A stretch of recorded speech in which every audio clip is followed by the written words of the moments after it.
notice requirement provided for the Open Public Meeting Law has been satisfied. Notice was properly given and said notice have been transmitted to the Courier News and the Star Ledger on January 8, 2014, as well as posted on the bulletin board in the City Clerk's office. Mr. Clerk, may I have a roll call?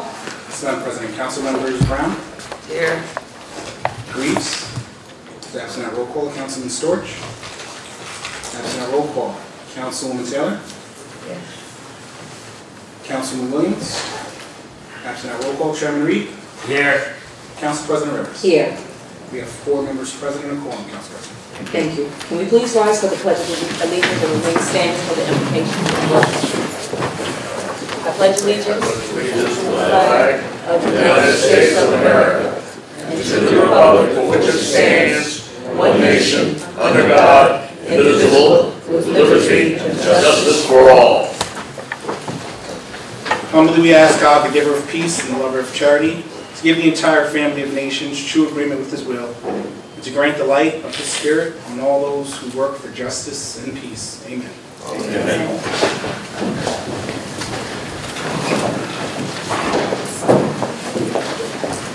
Okay. May I have a motion to go into closed session for the purpose of discussing personnel matters?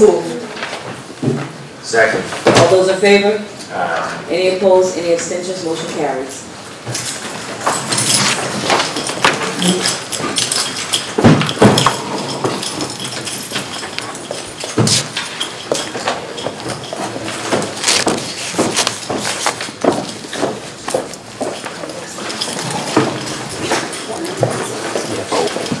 Sorry, your shot.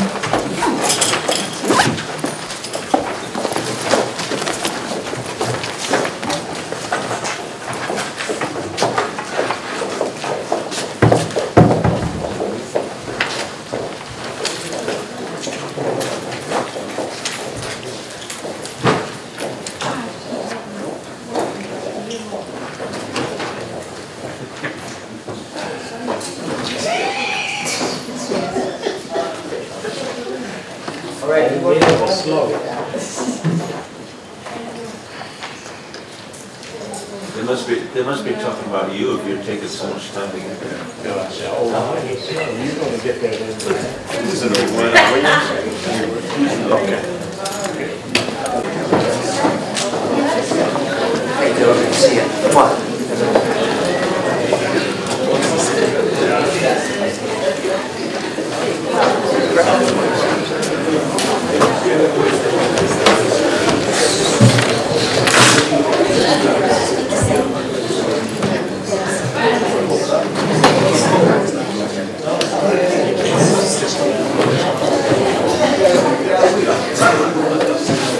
Can I have a motion to go back into closed session? Second. All those in favor? Aye. Any opposed? Any abstentions? Motion carries. Approval of minutes. Okay. No ceremonial matters. Any communications from the mayor? Yes, from the Honor of the Mayor, correspondence dated March 20, 2014, addressed to members of the governing body, requesting the advice to be sent to the appointment of Thomas Cronover to serve as Commissioner of the Plainfield Municipal Utilities Authority. Correspondence dated March 28, 2014, addressed to members of the governing body, requesting advice and consent the following nominees to serve as members of the Shade Tree Commission: Mary Bergwinkle, Oscar Rigo as alternate number 1. Correspondence dated March 28, 2014, addressed to members of the governing body, requesting the advice and consent to the appointment of William Campbell to serve as a member of the Plainfield Cable Television Advisory Board. Correspondence dated March 28, addressed to members of the governing body, requesting advice and consent to the appointment of Ann Robinson to serve as a member of the Plainfield Library Board of Trustees. That concludes communications from the Honor of the Mayor. Mr. Clerk, are there any other communications and petitions? There are none to report. I see we have reports of special committees for public safety. This is the Public Safety Committee report that we received from Councilwoman Tracy Brown.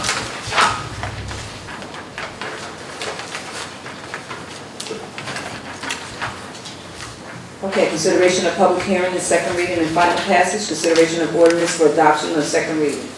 Mr. Chairman, would you please offer MC 2014-7 for second reading? Thank you, Madam President. Good evening, everyone, and welcome again to our session of running the City of Plainfield. Under consideration of ordinance for passage on second reading, an ordinance amending Chapter 9, License, Permits, and Regulated Activities, Article 17, Schedule of License and Permit Fees of the Municipal Code of the City of Plainfield, New Jersey. And I request that the clerk produce an affidavit of publication and at the same time read the ordinance by title. Clerk's office concurs with the reading of the ordinance by Chairman Reed. Further certifies this ordinance was published in the Courier News on March 25th, 2014, and the Star Ledger on March 27th. Thank you, Mr. Clerk. Madam President, I move a public hearing be held on said ordinance. I need a second. Second. All those in favor? Aye. Any opposed, any abstentions, motion carries. Any person desiring to be heard on this subject will now be given the opportunity to speak.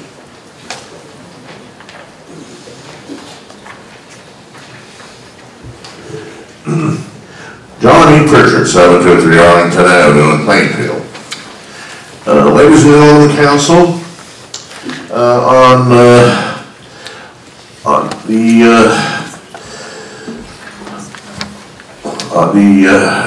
resolutions for the purchase of police and fire equipment, I'm in favor of that because they I'm sorry, this is only on the ordinance MC 2014-7. Oh, I'm sorry. My apologies. No problem. Thank you. Madam President, I see no one is coming up. I move that the hearing be closed. So moved. Second. All those in favor? Aye. Any opposed, any abstentions, motion carries. I move that the ordinance be adopted on the second reading and final passage. And if adopted, the ordinance shall be published as required by law. Mr. Clerk, may I have a roll call? Need a second, Madam President? Need a second? Second. Mr. Clerk, may I have a roll call? Council members Brown, Yes. Greaves, Yes. Taylor, Yes. Williams, Yes. Chairman Reed, Yes. Council President Rivers. Yes. It's unanimous. The ordinance has been adopted on second reading. Thank you. Yep. The floor is now open for public comments limited to resolutions, motions, and ordinance to be introduced on first reading. Please be advised that a total of 30 minutes will be allotted to permit members of the public to comment on resolutions and motions considered this evening. Each speaker will be permitted a maximum time limit of 3 minutes to comment. The floor is open. Now I can speak. Yeah. Yeah. John E. Pritchard, 723 Arlington Avenue, Plainfield. As I was about to say before I was interrupted, this is on resolutions R154 through 158-14. The purchasing of equipment for the police and fire departments. I'm in favor of that. They need new equipment in order to do their jobs. Because let's not forget this. 343 firefighters in the New York City Fire Department were killed on September 11, 2001. Not to mention the fact 37 Port Authority police officers were killed on that day, and 23 New York City police officers as well. What our firefighters and police officers are doing are dangerous jobs every day. They're out there 24 hours a day, 7 days a week. And when you call them and they respond, they will respond, no matter what time, night or day. Thank you. I'll speak later about Muhlenberg. Thank you. Thank you.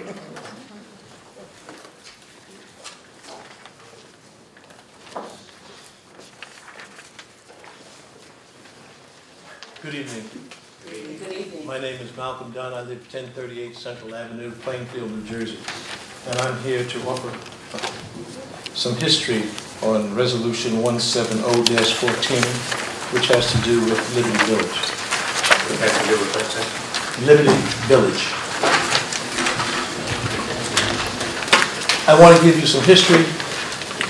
32 years ago, I served on the Housing Committee along with Dan Williamson, Barbara Johnson, and Bob Dixon. I think you all know those individuals. At the time, we had a Queen City Lounge located across the street from Liberty Village. And that plot of land couldn't be properly developed until we did something about that dope dispensing place. And under the leadership of Roland Turpin and Richard Fox, we succeeded in closing that place. Shortly thereafter, a group of men came to us wanting to develop the property. They wanted to put 109 apartments there. And we were generally in favor of developing that. That's why we had gotten rid of the bar to encourage development. We, meaning Barbara, Dan, myself, asked could they include in that 109 a community center, because we thought that would be vital to the tenants of that community, and they said no. Each one of us represented and stood up for that. I might add that those individuals I named were appointed, all of them, by Paul O'Keefe, Republican governor. Excuse me, Republican mayor. I, then as now, am a Democrat. Barbara Johnson, then as now, is a Republican. Dan and Dixon, I believe, were Democrats at the time. My point being that he appointed us who he thought would look out for the people in the community. They decided not to do it. The next morning, matter of fact, we left.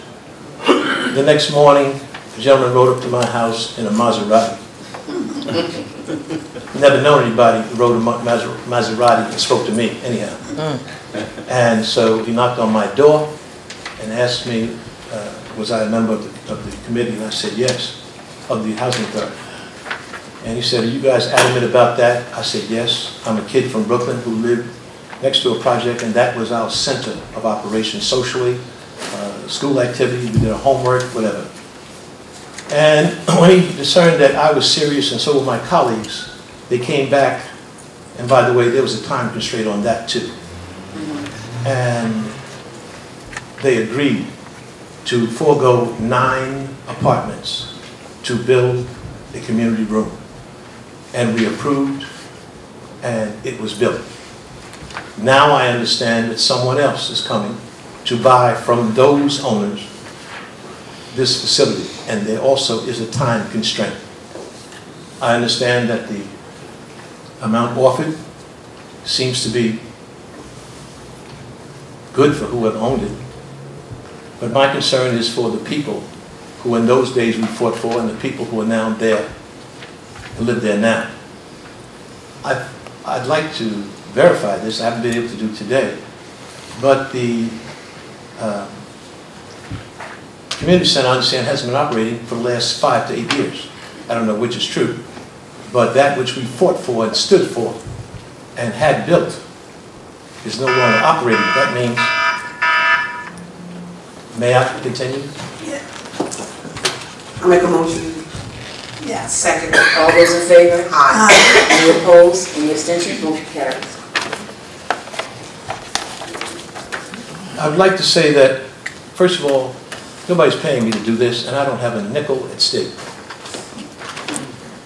What is the city getting in return? We got a community center. How long has the community room not been operating in disrepair? I'm told 5 to 8 years. Who will protect the quality of life for the tenants who have endured inactive facilities for the last 5 years, since it's no longer been under the management of the housing authority? Who will manage it with the tenants' concerns at heart? What will ensure that the capital improvement budget is adequate to maintain the physical state of the buildings? Will the inspection department monitor this low-income housing project to ensure the upkeep and maintenance? Has the city council or the administration notified the tenants of this proposed change? There were no tenants when we agreed for it to be built. But have anybody asked the tenants, notified the tenants of this proposal of change in ownership to get their concerns out? How much more will the city get in the pilot payments? Okay, again, we got a community center. I'm not saying don't do it. I am saying get something for it. My understanding is there's a tab of $9 million. My understanding is we have 20, somebody please let me know the amount of the increase in the pilot money. What are we getting now and what are we going to get under the proposal? Can anybody tell me that? City Administrator? That will be answered. It's currently. Okay. My point is, whatever it is, multiply it by the time we've been there, and then compare that to the 9 million point what? 9.2? Yeah. I'm told from the Housing Authority it's worth 6, 7. So there's $2 million going to be realized. My question is, what are we getting out of it? And what about getting a commitment from the owners that to deal with the repairs that have not been done by previous owners, to deal with Plainfield business persons and contractors who are willing to do that which is necessary to enhance our city? And lastly, the time constraint is in our favor like it was 32 years ago. If you want it, do this. If you want it, we want this. That's all. Thank you. Thank you.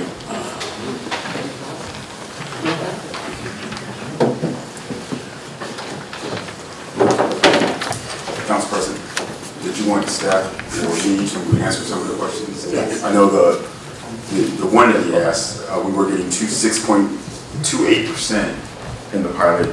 The offer on the table right now is 10%. He's the new owner is also proposing additional laundry room, a community room, and a number of other things they discussed at last week's meeting. But ideally, he wanted to know what we got. We're getting the increase in the pilot payment of going up from 6.28% to 10%. Of 9 million? Of 9.2? 10% of 9.2 million? Of the gross rents that the new organization will take in from the tenants. How much are those rents going to be? I think they said it was roughly 144? 1.4 million.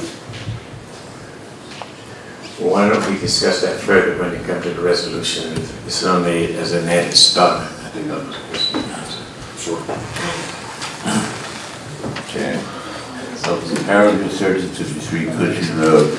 You know, this meeting here is a very Memorial Day. It's the anniversary, the first anniversary of the marathon bombing in Boston. And I think equally important, and nobody knew that, I didn't know it till the day, is the 67th anniversary. Jackie Robinson broke the barrier in Major League Baseball, and it's too bad nobody's memorializing that.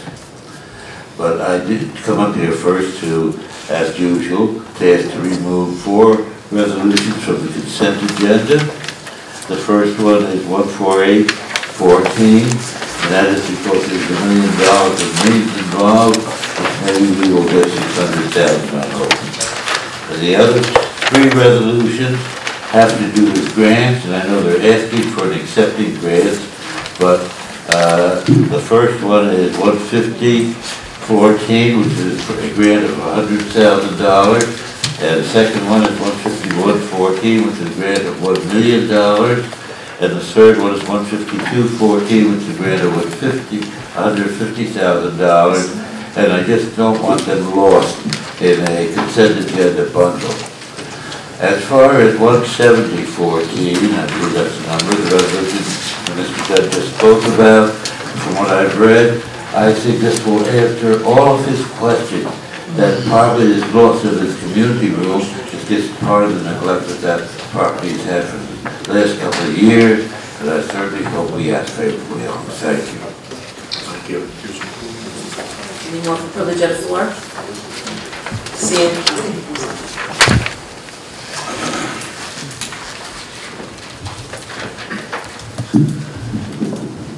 Good evening, Council. Good evening. My name is Mustafa Muhammad. I live at 919 East Front Street, Plainfield, New Jersey. I am a community representative in the city of Plainfield. There's a couple of things I'd just like to mention. I think those figures that Mr. Dunn was speaking about, it was 20,000, but it increased to 40,000. Big deal. Out of $9-point-something million, that's not very much for the city of Plainfield. I think that's absurd. Just to put a thought there with those figures when you get to that, when it's on the agenda. But just to add to what is taking place with these last-minute politics that's being thrown at you from this administration. First, let me just say this, that unfortunately there is a small percentage of this population, along with his blogs, that absolutely seems to represent him, with a small minority of this council that is not the majority. This is still America. But I just want to say that their view is not the only view. And as a representative from the city of Plainfield in this community, the majority always rules. You know, and in the best interest of the community in the city of Plainfield, it is very, very important, I think, and particularly when it comes to Liberty Village. One example, but there's a conglomeration of things that needs our utmost attention, and we need to be strong, and we need to be concise and clear on. But when it comes to Liberty Village, we need not be pushed into a corner to be able to make deals with developers like we made some 32 years ago that they did not deliver on. Yes, it has been approximately 8 years that that community center has not been in use. The property has not been managed properly. As a matter of fact, the owners were managing it themselves. Not to say that we don't want developers to come in here and we don't want them to take that, but we need to hold them, they need to be accountable. There needs to be some responsibility. And there needs to be some transparency. And obviously there has not been no transparency from this administration. That's very, very clear. That's why we get these last minute ditches on these deals that you have not been included on. There needs to be some transparency with the council as well with the community. The community and the council, or through the council, needs to be involved in these kind of things. And we're very, very concerned about that. There's other things that are on this agenda that we are very, very concerned with that goes along. A lot of people think that we should just give the store to the mayor and let the mayor just give the store away. Well, that's not the majority of this population. That's definitely not the majority of this population. There's a serious concern with property taxes in the city of Plainfield. And in lieu of that, and concerned with that, the property taxes, which he so complained about before. Let's not have amnesia about what just took place for the last 8 years with the Briggs administration, which Matt, with the help of Rebecca, our dear professor, and Corey Storch, gave Sharon Robinson Briggs pure help on a lot of things that they're asking for right now, especially when it comes to the administration. The same things that we are having that's going on insofar as the taxes is concerned in the city of Plainfield with Yes. We'd like him to finish. I'd like to move to give him an extension. Yes. All those in favor? Any opposed? Any abstentions? Motion carries. There is an increase on property taxes and home orders in the city of Plainfield. With these political paybacks, we have salaries and jobs that have been created in the city of Plainfield that are just over the top. One example, Sharon had a staff member that was assisting her that was making $20,000 a year. Yeah, we're asking for a chief of staff and paying him $80-something thousand a year for the same job. That's crazy. Public information officers, we're foregoing resident policies. The resident policies. Public information officer, financial officer, deputy city administrator. Why would we need a deputy city administrator when we have a city administrator? That's his job. Why would we put that on the back of the taxpayers in the city of Plainfield? So with that, those few things, and there's much, much more. And this is not personal. It's not because we're hating on Matt. Matt's an intelligent man. The professor's an intelligent woman. Mr. Corey Storch is very, very intelligent. But let's be clear. Let's be clear and concise. There were no complaints when Charlotte D. Filippo usurped the local authority and gave Matt the line. Don't complain now when certain things take place. But at the same time, what's good for the goose is good for the gander. It's like the pot calling the kettle black here. Let's just be straight up. You know, but we need you to counsel, and we urge and we humbly appeal to you to hold this administration accountable. And do not let them pressure you by threatening you, by thinking that the citizens in the city of Plainfield are going to lose their residency because these business people will not hightail and run at the expense of $9-point-something million. We can make demands. Like Frederick Douglass said, I believe, power concedes nothing without a demand. Make demands on the behalf of the people in the city of Plainfield. Thank you so much.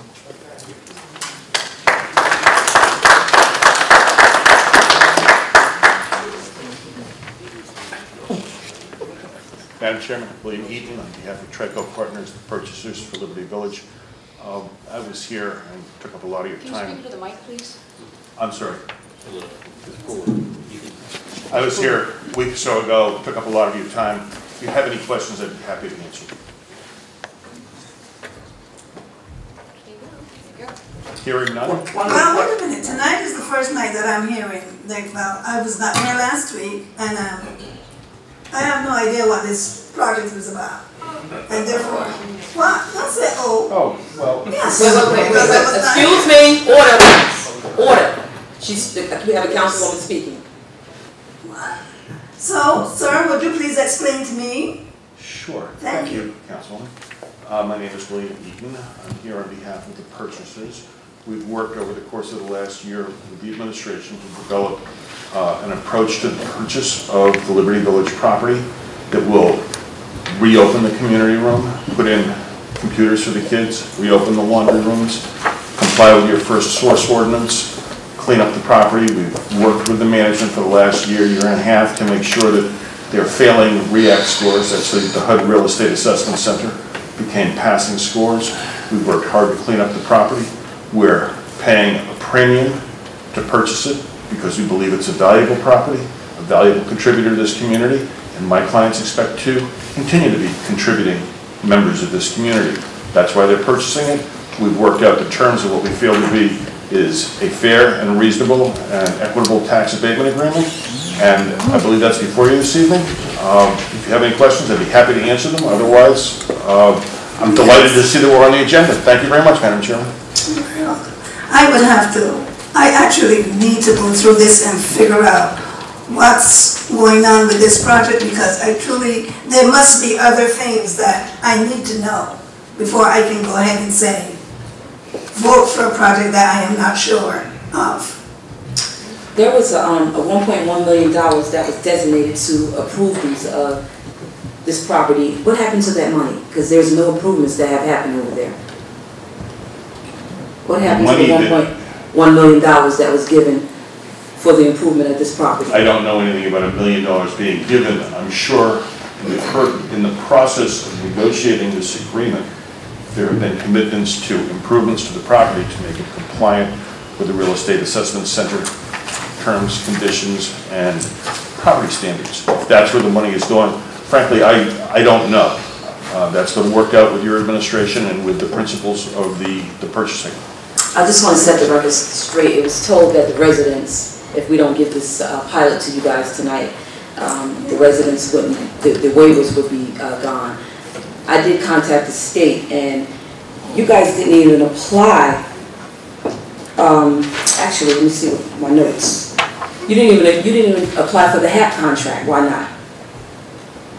We're not the owners. We're contract purchasers. My clients are not going to go forward with the purchase. They will not make an application for the HAP contract unless they have a tax abatement. That's essential to the economics of this property. I think we explained that a week ago when we were here. If we don't have a tax abatement, we don't have an economic contract, it doesn't work for us. We can't make it work, and so we can't go forward. So we have not taken action that we would normally take because we don't have a precondition to our closing. A precondition is the extension of the tax abatement. I think that's been explained all along. Okay. But what I urge is that, you know, I'm not in favor of moving this either, because I would urge that you would sit down with the entire council and let's work out something that can be economical for the Liberty Village project. I think that would have been a lovely idea, Councilwoman. I think we're out of time, but if there's a way to have us sit and meet with you, I'm sure my clients would be happy to do it. Today's a religious holiday for them. They can't make it here tonight. Normally they would be here and they'd be happy to sit down. This is important to you, is it correct? Isn't this important to you guys? I believe when they have to choose between their commitments to God and their commitments to money, they've made their decision. They sent me. I'd be happy to meet with you at any time.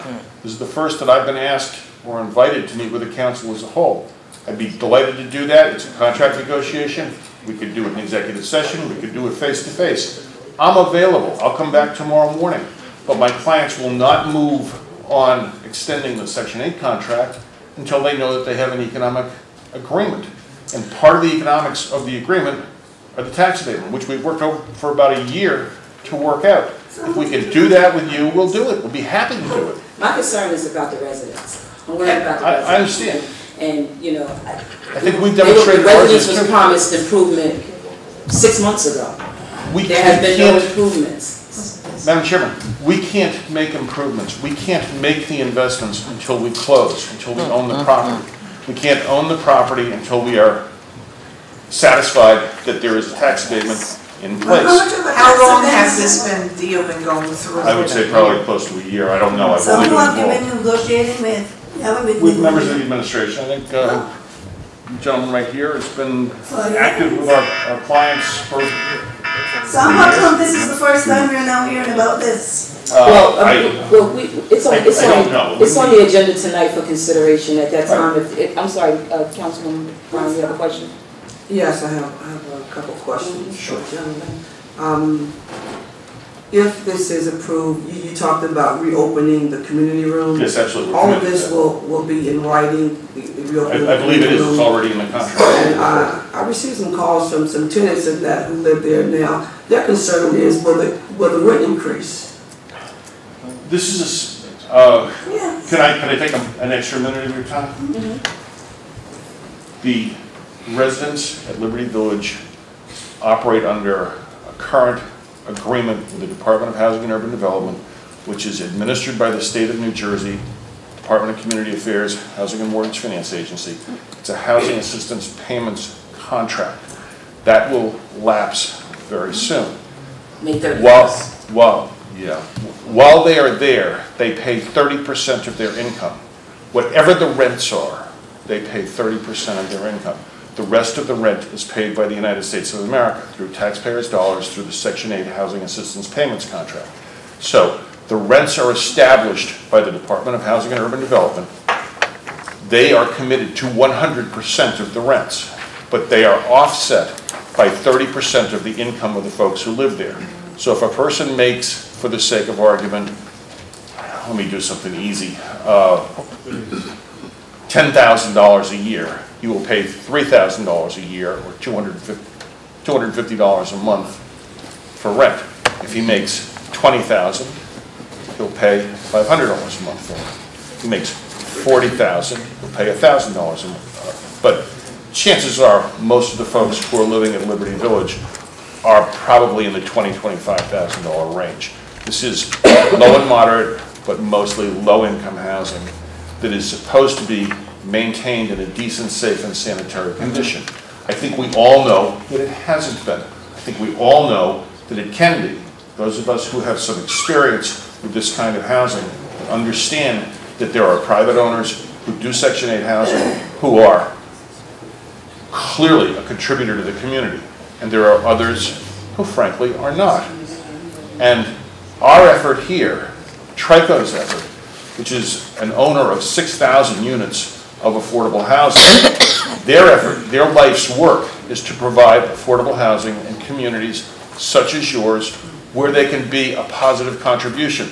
They go for the scores, they go for the improvements in the property, they go for the cleanup, they go for the community room, they're committed to the first source. If you have an ordinance that says that they're required to hire local people, they will absolutely comply with your ordinance.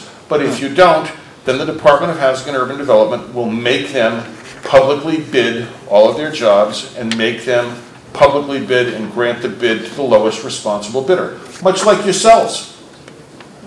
You know, as public officials, you bid and you give your awards to the lowest responsible bidder. If there's an ordinance that requires us to do it locally, we'd be delighted to do that. There are plenty of folks in Plainfield who can do this work. That's what we want to do. We want to be a positive part of your community. We've worked for it for a year. We're getting close to the edge. I'm sorry we're that close to the edge. If you'd like me to come back tomorrow morning, I'll be here at 8 a.m. You tell me the time and the place, I will be here. I cannot deliver my clients on a religious holiday, but I will deliver them the minute that holiday is over. And I can't, personally, I just don't know when the holiday's over. I'm sorry. That's sad ignorance on my part. But I think it's probably over on Thursday morning. And if it is, next Tuesday, we'll be here. Thank you. Well, I certainly appreciate your response. Also, I know this is, you're the new business in reference to this, but our concern is, for the residents of Liberty Village, we have family members there, we have people who live there, but also, we received this for the first time last week, so something this important to come, we only have this for 2 weeks, because there's some administrations that can say, that they heard the same thing with the county properties, that all these things would be in place, and they're not saying that, you're gonna be like that, but I'm just saying, we just received this for the second time today, and we've been researching it all week long, and we're just not very comfortable. Councilwoman, I spent 6 years as the city attorney of the city of East Orange. I have nothing but sympathy for elected officials who get jumped with new information at the last minute. If there were a way for me to remedy that problem, I would be the first one to do it, because I've lived pretty much in the same shoes you have, and I understand how important it is to you. It's important to my clients, it's important to the residents of Liberty Village, it's important to the community of Plainfield. We have a component of our purchase that we have to get cleared up before we can go forward and get the other work that we want to do desperately right now. We've got to get it done, but we can't get it done until we know that this agreement is in place. Predictability of tax liability is essential to the economic well-being of all of these kinds of developments. Remember, HUD will set our rents, and then they will give us their calculation of what inflation is on an annual basis. This year's annual basis calculation is 1.02%. That's how the rents go up for owners. Even though in real life we all know costs are going up, that's as much as the national government is giving us, because the national government right now has folks who don't believe that it's the job of government to help people live who can't help themselves pay their rent. There are folks in our government, in our national government, who don't believe that decent, safe, and sanitary housing is an obligation of their elected officials. There are folks in our government who would crush these programs like a bug. We're not part of that. We're part of the folks who are trying to resolve this problem. We're part of the folks who spent our life's work doing this. It's important to us. We think it's important to your community. We would like to be a vibrant, helpful, contributing member of your community. This is the piece we need from the elected officials. It's within your jurisdiction as the members of the city council.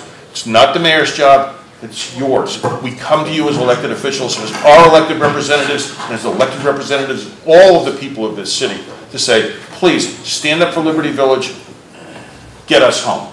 Thank you. Excuse me for one moment. How much of a tax abatement are you asking for? I'm sorry? The tax abatement as it stands right now is 6.28% of what's called gross shelter rent, which is essentially the income that comes in. We have agreed to increase that to 10%. I produced a memo, which I think has been distributed to all of you, that gives a calculation of what we would be paying if we were paying taxes and what we would be paying at 10% of gross shelter rent. For this city, it's effectively a wash. Mr. Reed was kind enough last week to suggest to me, think about what you'd be paying in taxes if you were paying full taxes. And I did that calculation. It's about what we're paying at 10% of gross shelter rent. But the predictability of having a tax abatement allows us to be able to go forward and budget 5 years ahead. It allows us to go forward and do rent comparability surveys that we can give to HUD and say, this is what it will take to keep this property alive. This is what it will take to improve this property. This is what it will take to keep the community room open and the computers going, the laundry room going, complying with the first source, being contributing members of your community. That's what it will take. We've worked hard to come up with numbers that work for you and will work for us. That's what we do. Thank you. Thank you. Thank you, Madam Chairman. Thank you all.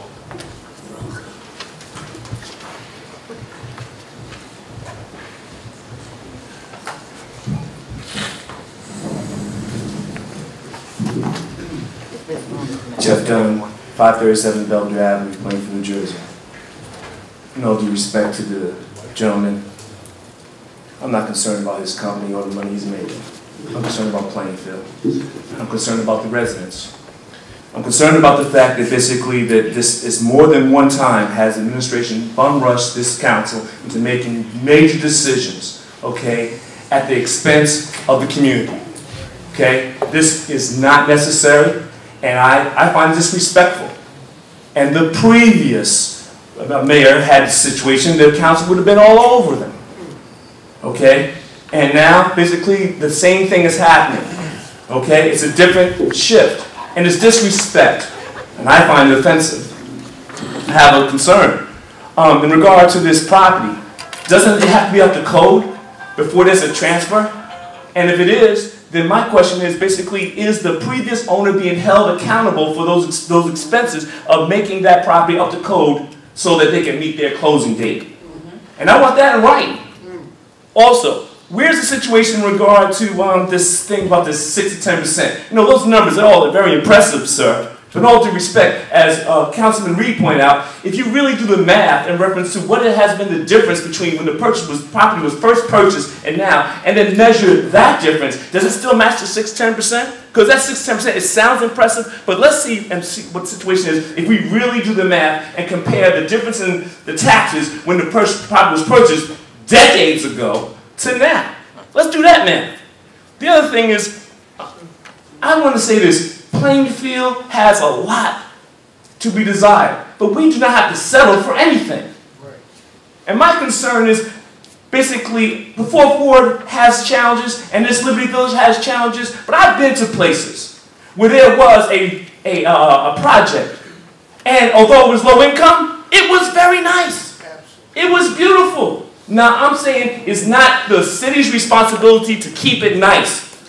It is an education process of the community and the city working together with the developer with the whole focus of making a quality of life a primary issue regarding safety in reference to quality of life. It doesn't have to be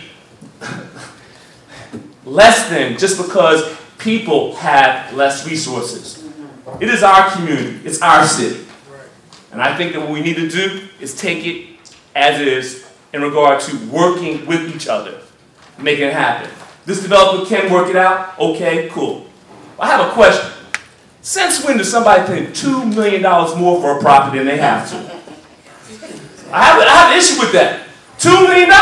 And let me say this to you. Where I get that from, the director of housing, who's been with this housing for over 20 years, he said the property's only worth $7 million. They're paying $9 million. I asked that question.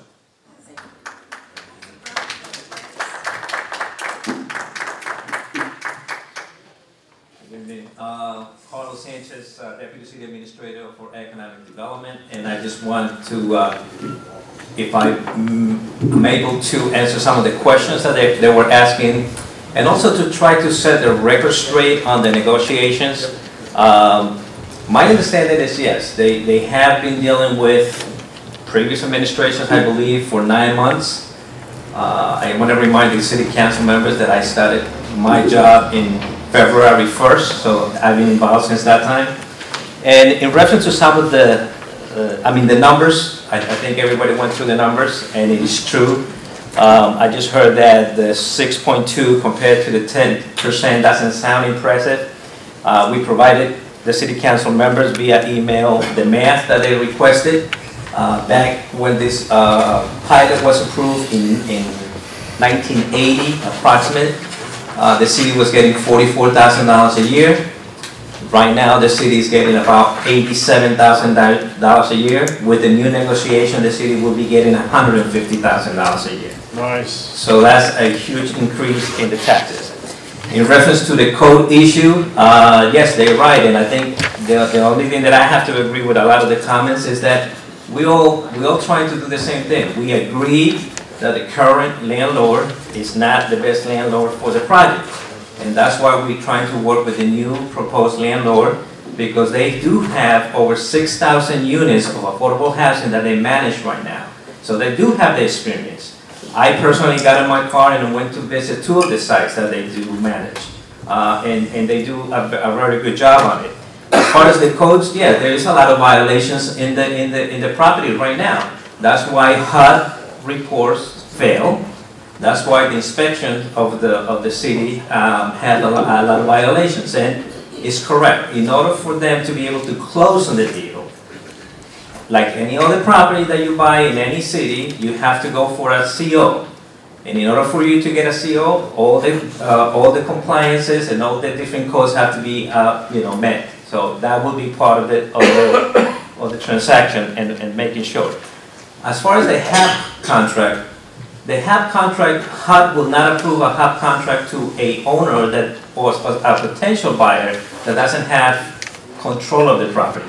So based on the information that I've been able to receive, the HUD contract is being approved subject that they can get a pilot program so that they can go and do the transaction and the closing. So, as far as the management is concerned, again, I've just made some of the notes that they said. Management, again, this management company will bring a lot more experience than the one that you have managing the property.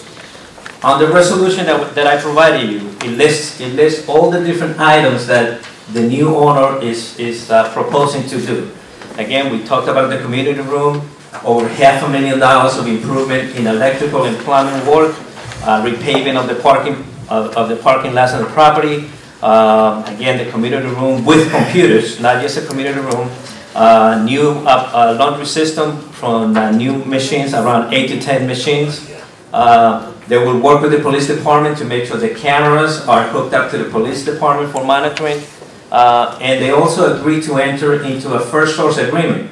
What does that mean to us? That means that obviously they're going to need maintenance personnel, they're going to need office personnel, and their agreement with the city is that every time there is an opening, they will come to the city and allow us to refer potential candidates to fulfill those positions. In addition to that, they don't have the current landlord doesn't have a super on site. The proposed new management has agreed with us that either they're going to have a super living in this space, in one of the spaces, or they will guarantee us that it will be a resident of the city of Plainfield. So that will be part of the agreement. And all this that I'm telling you right now verbally will be part of an agreement. Now, I keep hearing that what if they don't comply with this or they don't comply with that, part of what any agreement for a pilot, they require that they give us financial statements every single year, which goes to our tax assessor. The tax assessor will look at those financial statements to make sure the calculations are correct, and if they fail to do that, well, they're in violation and breach of the agreement. I don't know what has happened in the past. Again, I just joined the administration in February, so I don't know what happened in the past, but we will enforce that because now we have a new agreement that we have the right to enforce it. That's why we have inspectors and working for the city of Plainfield. Let's see. I think that's all the notes that I have, but if any additional questions, but I think all the information has been provided. Again, my experiences in the past is that if you have a director for economic development, my understanding, that's part of my responsibility to negotiate the best possible agreements for the city, and then we'll present it to the council members who finally have the ultimate vote of yes or no. But I was not aware that this was going to be a negotiation as a group. If that's the policy, then we'll future agreements, I guess we'll make sure that I include everyone. But I think that's why I am there to try to negotiate the best possible agreements that we think is viable for the particulars of any agreement. So again, I think the only reason we bringing this to the table is because we feel it's a good proposal, and again, it's 96 units of low to affordable housing that is not in compliance right now. So it's not us saying it, it's the HUD department saying it through report that they have failed, the inspections that it was conducted by HUD. So if any questions, I'm here to answer any questions. As I spoke to you earlier, which I asked you if you would just wait and speak to the entire body before bringing this so that they could be comfortable because of what has happened in the past, and especially with the Connolly property also. And what happened with the Connolly property, they ended up going out of handcuffs. They made a lot of promises to residents, and the promises was not fulfilled. And then when you walk around in Liberty Village and a lot of those apartments are horrific. Those people are not living the way they should be living. And the previous owners, whom they're purchasing it from, made a lot of promises that they didn't fulfill. That's why I continue to ask about the $1.5 million that was allocated to do renovations on those apartments that no one knows where the money is, and no renovations have been done. So this body is not comfortable right now moving on. It's not saying that it's not something that they don't want, because they want what's best for the residents of the fourth ward, first, second, third, and fourth ward. But right now we're talking about Liberty Village in the fourth ward. So that's why when I spoke to you earlier, I said, you know, give them a minute. You have to give them more information. Sit down, give them a call, sit down at the table with them so that they'll be comfortable. We're tired of being, you know, this is like a rush when the actual vouchers do not run out until the 31st of May. So we had 2 meetings in May.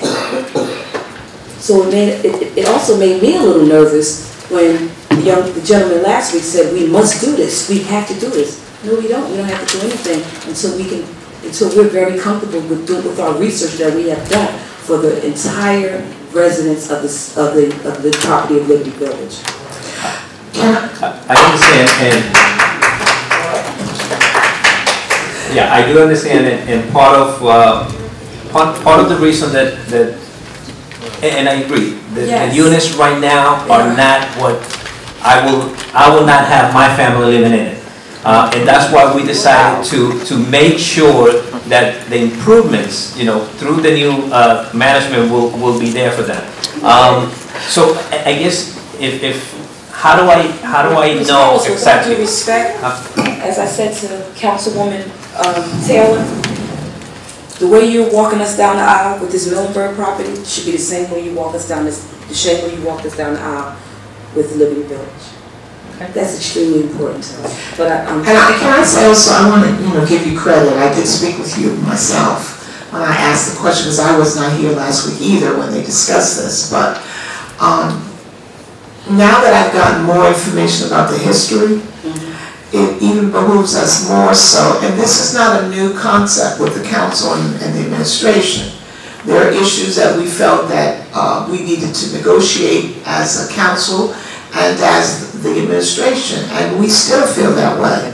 And now that I have more information, I spoke with you, and I really appreciate the work that you do, sir, and I appreciate your attitude and your spirit of wanting to work in collaboration. I do.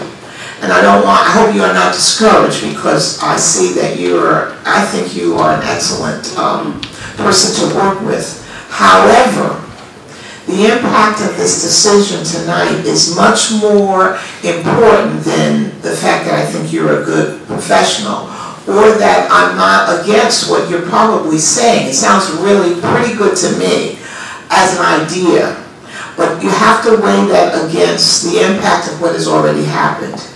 And as part of this community, I think we have that responsibility, and I'm glad to hear some residents acknowledge that.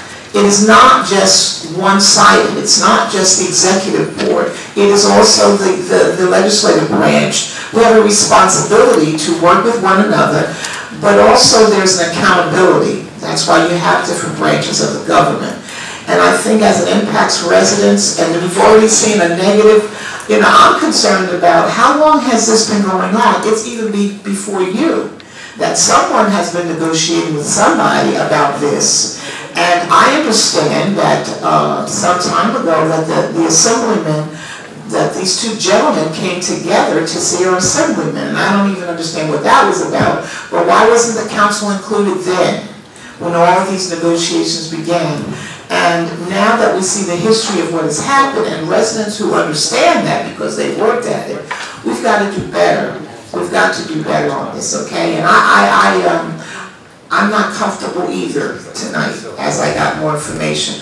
But I do not want to discourage you, because I do appreciate and I believe that you are moving forward. So we have to, it's like you can't make a decision unless all the pieces are there. And we're going to be held accountable. So that's what I'd like to see. So in all this discussion, I want to ask the question that I asked last week. What if we don't approve this in April? What will happen? And I thought the answer was the deal was going to go down. So I'm going to ask the question again. And I don't know who's going to answer this. Maybe Mr. Sanchez. I would prefer it, Mr. Sanchez. Mr. Sanchez and perhaps the attorney for the buyer, because ultimately the question will be, on what date will you be forced to walk away if the city doesn't approve this? That's the ultimate question. Mr. Sanchez works for the city, so if he's negotiating with this gentleman, he should have that. Well, if he has the answer, that's fine. Whoever has it.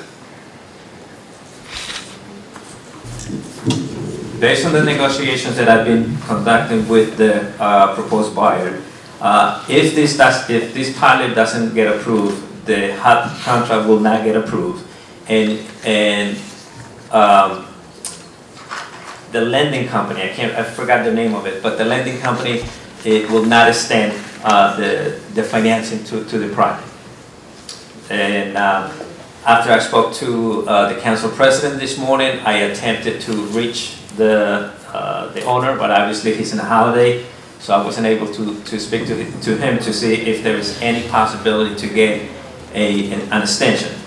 But as far as the documents that we have in our file, it says that if we don't get an approval by the end of this month, then the deal will not be able to get consummated.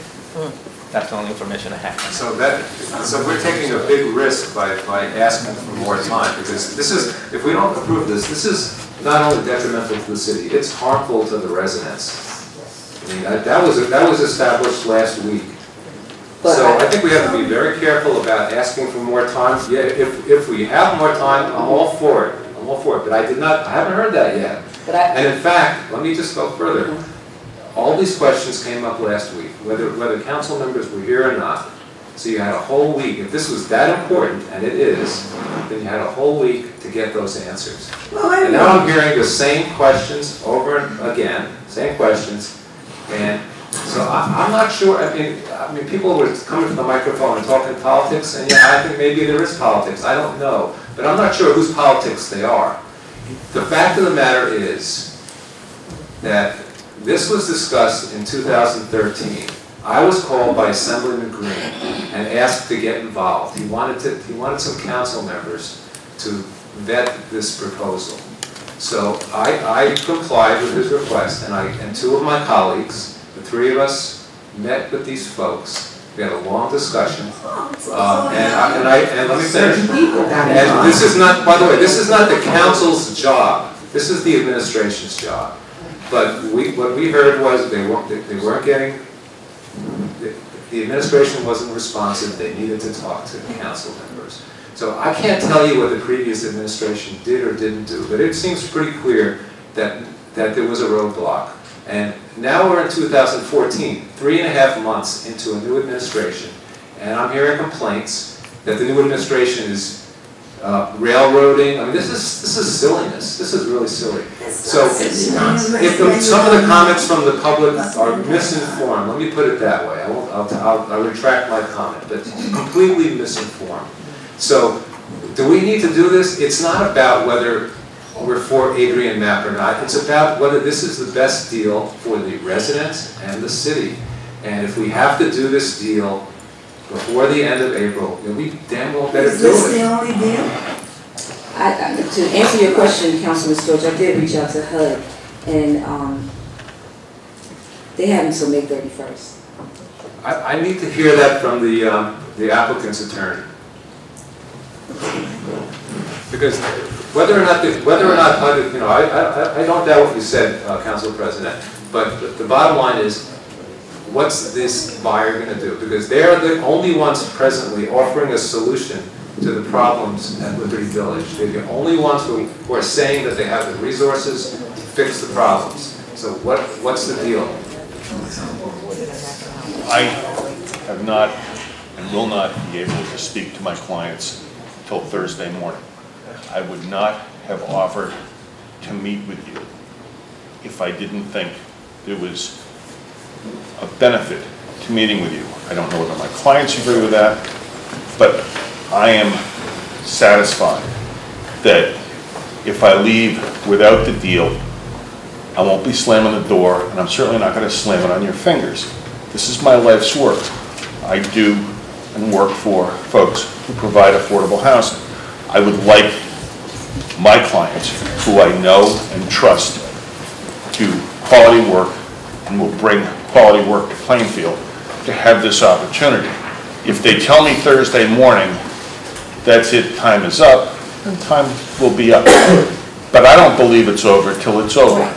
So The date that I heard, Councilwoman, Council Chairman, was May 7th. You heard May 31st. I have not been in that negotiation with HUD. I don't know. But I work with HUD every day. Personal friends with the former state director. We're both from East Orange. She's now retired. There's a new acting director. There's a new director of multifamily. I was personal friends with the former one. He died. Okay, well, I don't know whether I can get an extension. Excuse me, with all due respect, you don't have the answer for Mr. Storch. We have other items on the agenda that we have to get through, so I'm going to ask that you take your seat so we can move on with our agenda. Thank you. Will this be on the agenda? Sir, I'm going to ask you to take your seat Thank you. so that we can move on. Thank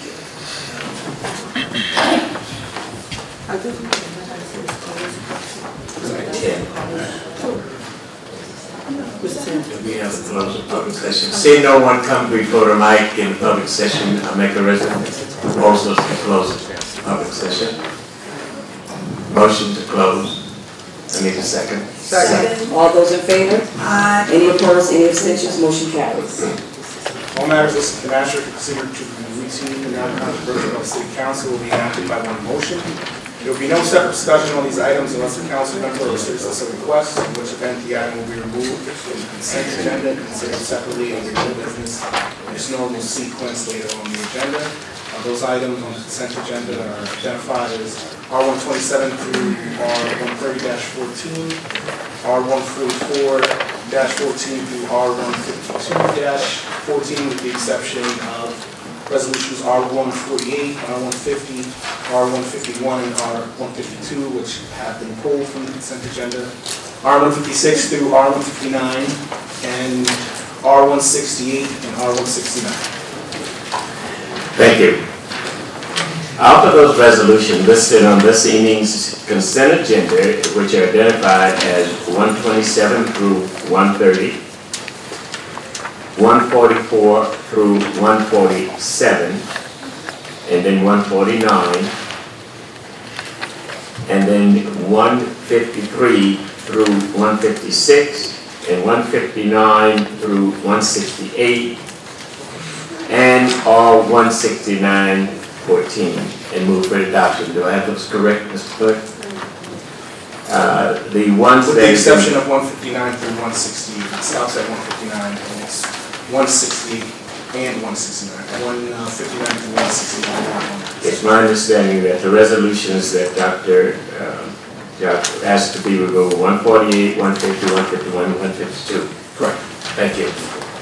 May I have a second on that motion, please? Second. All those in favor? Aye. Aye. I'm sorry, can I have a roll call? This is the roll call on consent agenda. Council members Brown? Yes. Reeves? Yes. Storch? Yes. Taylor? Yes. Williams? Yes. Chairman Reed? Yes. Council President Rivers? Yes. That's unanimous. The consent agenda has been approved. I offer the remaining resolutions. I hereby introduce Resolution R126-14, which authorizes the appointment of several nominees to serve as members of the calendar year 2014 Citizen Budget Advisory Committee, and move for its adoption.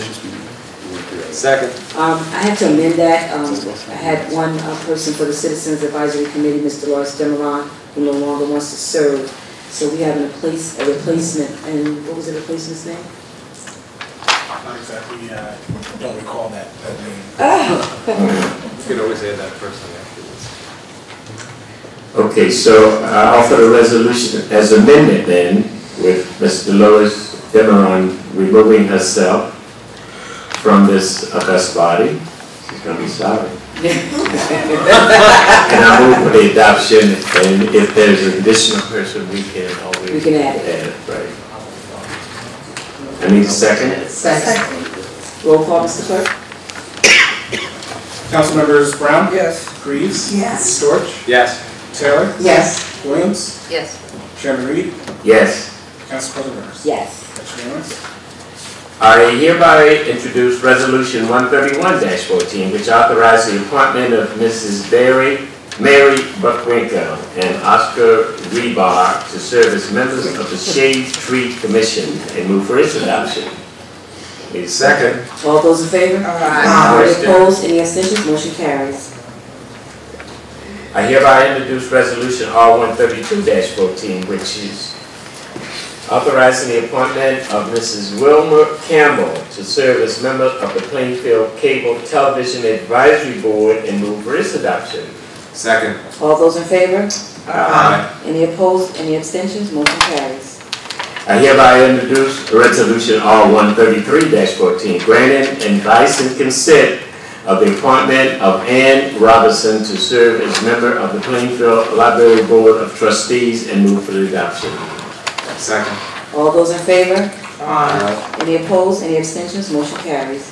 I hereby introduce Resolution 134-14, which is authorizing a residency waiver to Fatima Raymond to serve as Director of the Community Development Programs and move for its adoption.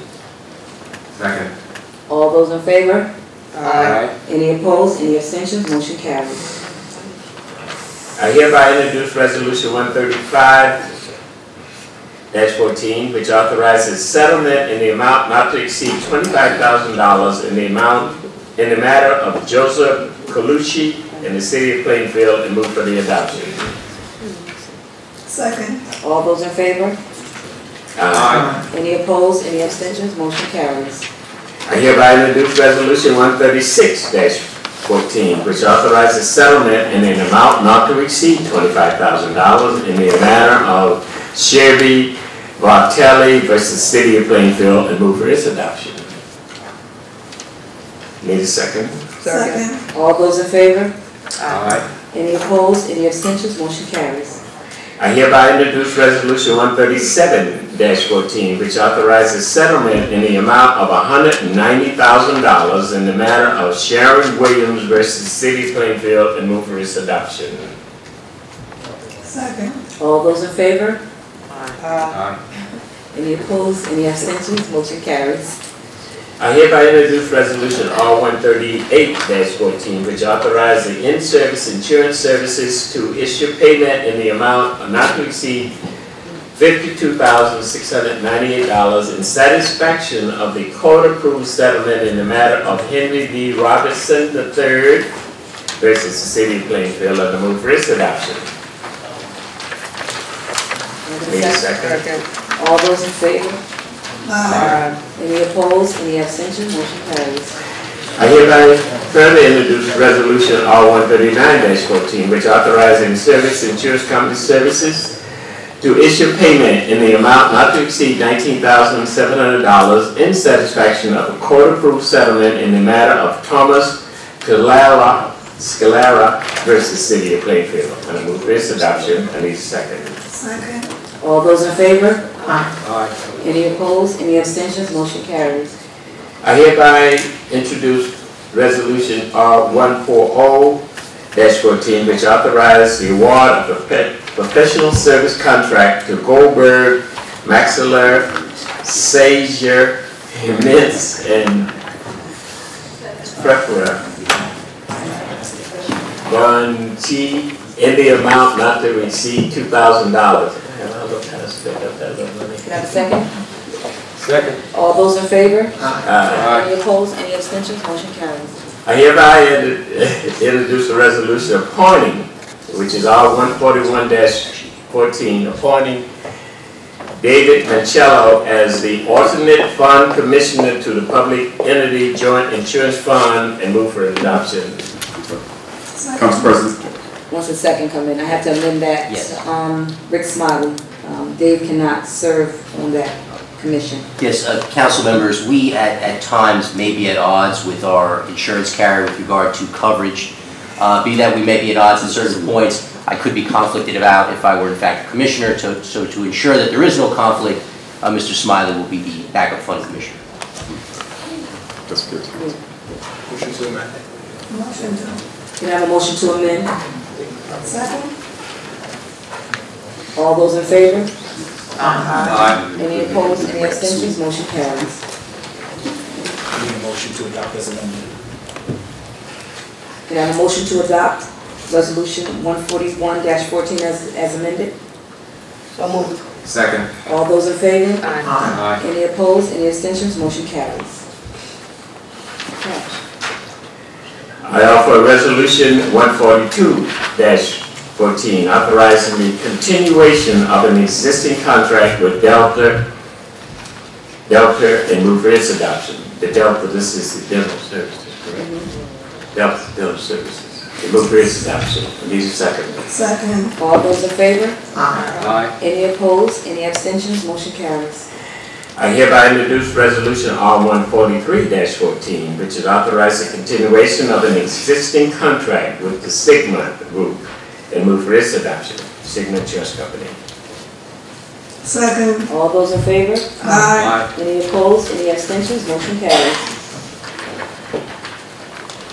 Okay, I hereby introduce a resolution R148, which is resolution authorizing approval of the tax collector to conduct a 15 municipal held tax sales certificates. Second. All those in favor? Aye. Any opposed, any abstentions? Council President, I thought we took 144 off consent. So we've done 148 off. Is that correct? Thank you.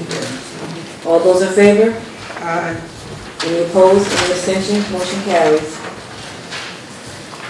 Okay, I therefore go to resolution 150. 150 is for a resolution approving authorization to apply and to accept a Burns Criminal Justice Program, Planning Program, Category 1 grant, and move for its adoption.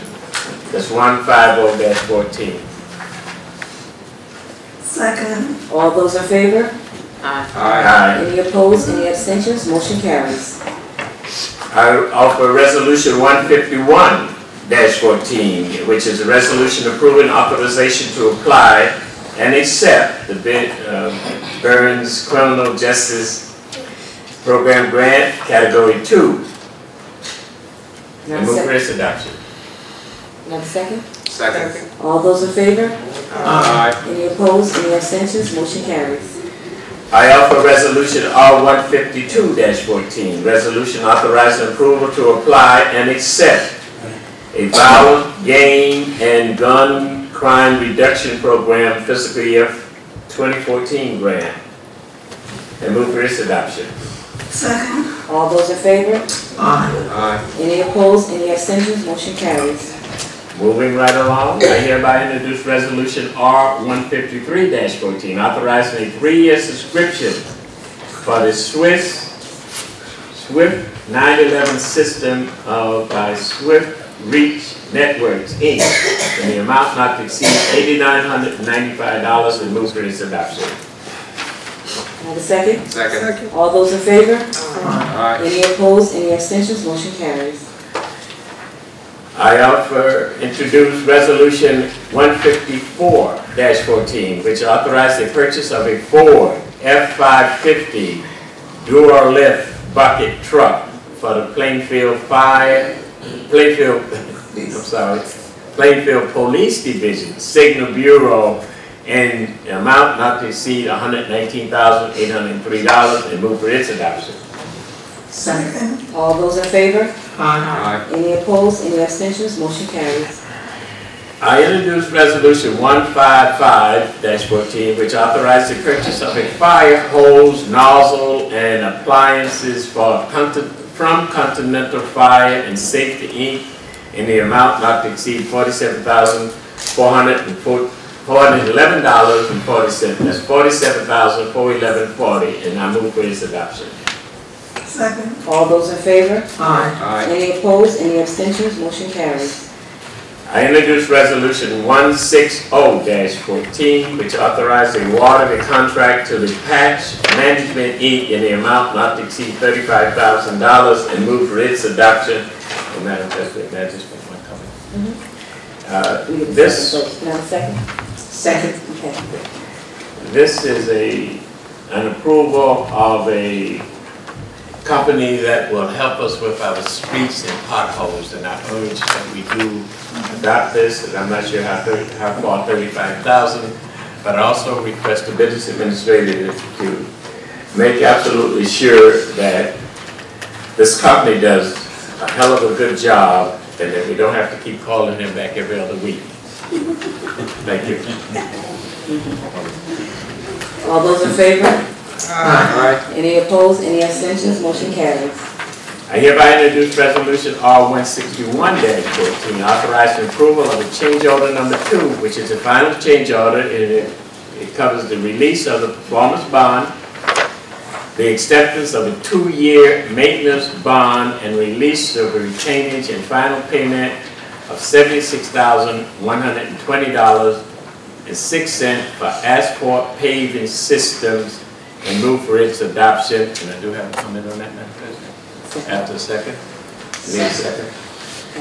And this is another resolution that I suggest that somehow the administration get in this maintenance program repairs if the asphalt is not properly done and potholes occur and done properly. Because it seemed like to me we're letting some of these people off the hook. As an example, on Watch on Avenue, I think it is, that pothole there is just awful, and it, to me, has something to do with the way it was done and our inspection of it. And we need to have something in those maintenance bonds that will cover these type of things, so we're not exposed to cost and damage to residents' cars and so forth and so on. Okay. All those in favor? Aye. Any opposed, any abstentions, motion carries. I hereby introduce resolution 162-14, which authorized change order number 2 to the P&A construction of Colonial, New Jersey for the 2012 road improvement program reconstruction of various roads on the contract number 1 change order and the number 2, and move for its adoption, and hopefully that, I need a second. Second. All those in favor? Aye. Any opposed, any abstentions, motion carries. I hereby introduce the resolution R163-14, which authorized the award of a professional service contract to Remington Verdict Engineers of Secaucus, New Jersey, for the repair and correction of damages associated with Hurricane Sandy in the amount not to exceed $9,450. All those in favor? Any opposed, any abstentions, motion carries. I hereby introduce resolution 164-14, which authorized the award of a contract to Top Line Construction Corporation for resurfacing of West 3rd Street, Phase 1, in the amount not to exceed $595,254-14, and move for its adoption. I do have a question, Madam President. Second. Okay. The question is, you say West 3rd Street, from where to where, if I may ask? I think it's from the Piscataway border to Halsey Street. West Street? Halsey. Okay, it's just West 3rd, not East 3rd at all, right? No, not this one. Okay, thank you. So it's not, I'm sorry, it's not going all the way down to Plainfield Avenue? My understanding was this one was going from Piscataway border to Halsey Street. To Halsey Street. We do have some others coming up. Okay, thank you. I thought it was the 15 minutes. No, go further than that's in the box. All those in favor? Aye. Any opposed, any abstentions, motion carries. I hereby introduce Resolution R165-14 to authorize the award of professional service contract to the Remington Varick Engineers for the reconstruction of Leland Court and Carlisle Terrace in the amount not to exceed $59,925. Second. All those in favor? Aye. Aye. Any opposed, any abstentions, motion carries. I hereby introduce Resolution R166-14, which authorizes change order number 2 in the final and release of the performance bond, accepting of the 2-year maintenance bond, and release of the retainage and final payment in the amount of $56,435.98 from the Black Rock Enterprises LLC for the 2012 Road Improvement Program and move for its adoption. Second. All those in favor? Aye. Any opposed, any abstentions, motion carries. I hereby introduce R167-14, which awards a contract to the Community Consultants LLC for the provision of housing rehabilitation service for the Community Development Block Grant Year 39 Comprehensive Housing Assistance Program in the amount not to exceed $49,500. Second. All those in favor? Aye. Any opposed, any abstentions, motion carries. Madam President, we go to item 12, which is for the new items. And I understand we have to have how many votes to put an item on the agenda? 2/3 of the entire membership, which is 5 votes. 5 votes we need, and these are items that was not added to the agenda at the agenda fixing session. I offer the accomplished resolution identified as 170-14, which authorizes approval of a second amendment, assignment, assumption, modification, and reinstatement of a pilot agreement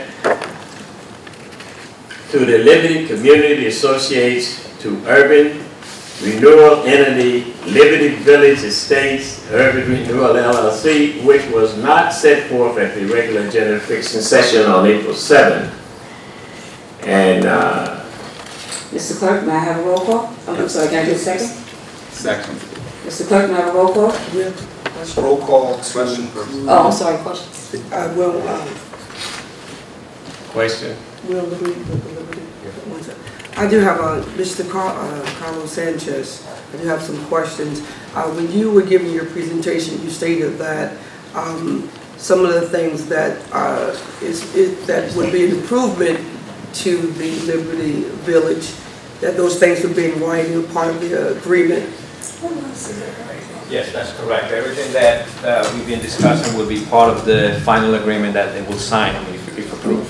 You also stated that you have some of the sites that this new association has already worked on. What are those sites, and what were some of the improvements?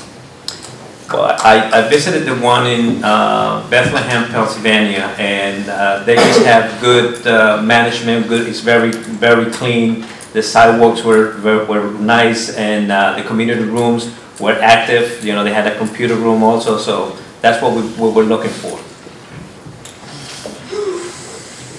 You also stated that the condition of this particular Liberty Village is in dire straits right now. Yes, it is. It's in very poor condition right now. The sidewalks and even some of the apartments that I visited myself, you know, it's in very poor condition. So. Okay, thank you.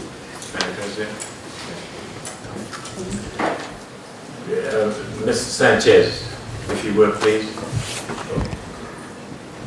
You know, we complain about the management, and we complain about the ownership not maintaining these agreements, and yet we keep giving out contracts. And we close our eyes to a lot of problems. I would like to see in that contract that you talk about, if we approve this, if we get this, some penalty for the agency that's buying it. I'd also like to hear a dollar number and see some construction or reconstruction on bringing that development up to date. I would also like to see the housing authority or some other community group be the managers of that development if we can get that in. Because it's so important. We have had our residents run over us. I get calls every other day regarding items that's not done by outside people. Before you came here, we had a company that owned a hell of a lot of units, took all the money, didn't do what he's supposed to do, and we had no recourse to him. The city had none. We are responsible for a large percentage of our people living in rental housing. If we should approve something like this, I'd like to have it examined firstly.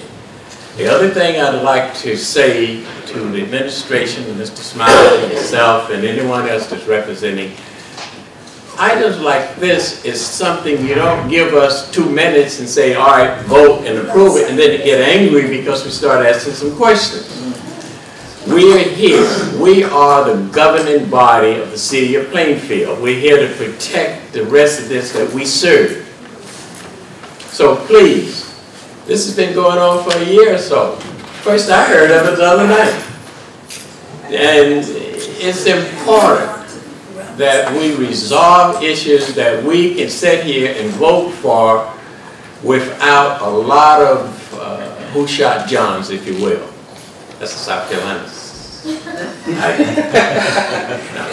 But would you please, and I'm going to vote to not put it on the agenda tonight, because I think that we need to get those questions answered to us in contract negotiation, appointments. We have just been lambasted with, you got to prove this, you got to prove this. The budget's the same darn thing. I say, this is a partnership. We all want to see Plainfield, city of Plainfield, run better. Okay. We have the smartest mayor that we've ever elected, perhaps by experience only. So would you please consider including and discussing items with the council before you bring it in here and say you got to do it, okay? Thank you. Mr. Clerk, can you call for the vote, please? Please. Thank you. This is a vote to add it to the agenda. That's correct. Council members Brown? Yes. Greaves? No. Storch? Yes. Taylor? No. Williams? Yes. Chairman Reed? No. Council President Rivers? No. Motion to Okay, what you're going to have to do is bring it back to us with some of the answers that we've asked for, so that we who have to approve this and answer to all the citizens can vote yes, okay? Councilman Reed, what are the unanswered questions? I will discuss that, not with you and not here, because I want to move on. Like, we need to be clear about what they are, it's because we've Yeah, answered all questions. Mr. Councilman, it's clear, and I stated what I would like to see. You may have some you would like to see. I know Mrs. Williams have some, Ms. Brown have some. My name is not Mrs. Williams, and you don't know what questions I have. Please don't speak for me. All right, so let's move on. Please don't. We'll move on when you want to move on. I just suggest we put them in writing so we're all clear. Because we keep asking questions, they keep answering them. I don't know what's unanswered at this point. But if you put it in writing, I would appreciate it. We move on, please. Madam President, I offer the conference resolution identified as R171, authorizing a residential waiver to Irene Hunt. Oh, yeah. Okay, removing that? Okay. That resolution has been removed by the administrator, our boss. Ooh. Madam President, I offer the conference resolution identified as R172, which authorizes the adoption of the current fund emergency temporary appropriation for the 2014 prior to the adoption of the 2014 municipal budget in accordance with the law, and which set forth an agenda fixing session. And Can I have a second? Second. Roll call, Mr. Clerk? Roll call to include R 172-14 on this agenda for council consideration, seconded by Councilman Williams. Councilmembers Brown? Yes. Greaves? Yes. Storch? Yes. Taylor? Yes. Williams? Yes. Chairman Reed? No. Council President Rivers? Yes. 6 in favor, 1 opposed. Is that on? Madam President, I offer a comprehensive resolution identified as R 173-14, which authorizes the award of a non-fair and open contract to Mrs. Donna Turney for codification and transcription services to the municipal clerk, Mr. AJ, and the municipal council in the amount not to exceed $10,000, which was not set forth on the agenda of April 7th. This is to put it on. Can I have a roll call? Councilmembers Brown? Yes. Greaves? Yes. Storch? Yes. Taylor? Yes. Williams? Yes. Chairman Reed? Yes. Council President Rivers? Yes. That's unanimous. R 173-14 has been included on the agenda. Madam President, I offer a comprehensive resolution identified as 174-14 commemorating the 50th anniversary of the Civil Rights Act of 1964, which was not set forth at the agenda fixing session and now to be considered. Second. Mr. Clerk, can I have a roll call, please? Councilmembers Brown? Yes. Greaves? Yes. Storch? Yes. Taylor? Yes. Williams? Yes. Chairman Reed? Yes. Council President Rivers? Yes. That's unanimous. R 174-14 has been added to the agenda. Okay. Madam President, I offer the accomplished resolution identified as R 175-14, which conveys condolences to Melvin B. Cody, which was not set forth at the agenda fixing session of April 7th. And would you identify Mr. Cody for us, please? He Family. The family. Offering condolences to the family. Yeah, to the family. Who is Mr. Cody? Can I have a second, please? Second. Second. Can I have a roll call, please? Councilmembers Brown? Yes. Greaves? Yes. Storch? Yes. Taylor? Yes. Williams? Yes. Chairman Reed? Yes. Council President Rivers? Yes. That's unanimous. R 175-14 has been added to the agenda. Okay, I guess that's, is that all of them, Mr. Clerk? Now we have to vote on the items which have been added. Yes, I understand that. Was that all the new items? Yes, it is. Okay, 170 did not get approved, right? Yes, 170. We can start with 172. Okay, I offer resolution 172 and move for its adoption. Second. Second. Second. Third. 172 is for authorizing the current fund and emergency temporary appropriation for the fiscal year, calendar year 2014, prior to the adoption of the budget. That's 172. Second. And that was approved as a mandate starter. I think I was the only one who voted against it, right? That was approved to be added to the agenda. It was seconded by Councilwoman Williams. 4 times. Okay, so now we're at the point where we have to vote? Correct. Yes.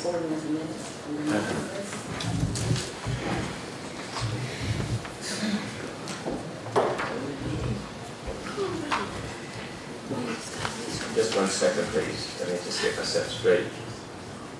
I do have a question that I've been asked to ask as it relates to the budget. I guess, Mr. West, can you please come to the mic, please? Thank you.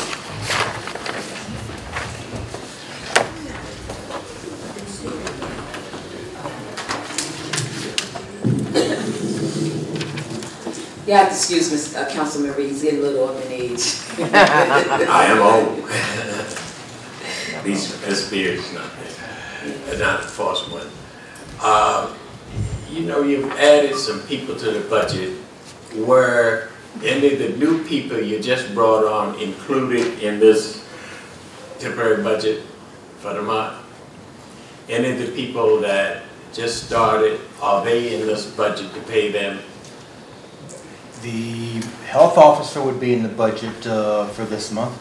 Okay, is the health officer a advice and consent position? No, it is not. How much is she getting, approximately? If you can give that information, I think. The annualized salary for that position would be, you know, $98,000. Wow. Where is the advice and consent coming in where we have to decide on a person? What? The advice consent comes with the department level employees. You also have advice consent on the public information officer. The health officer is a position that would be at the division head level. It's division head. You have advice and consent on department heads. She's kind of in between. Well, the health officer is kind of in between the divisions and departments because she has supervisory responsibilities for other unit and division heads, but it's not an advice and consent. Okay, I understand. I would suggest that we look at those advice and consent areas closer so that we would have a better understanding and we hire a lot of people. You have a public relation person, correct? Is that person been hired and how much is she getting? We have a person who is serving in the public information officer capacity, and yes, she has been hired, and I believe her salary is $85,000.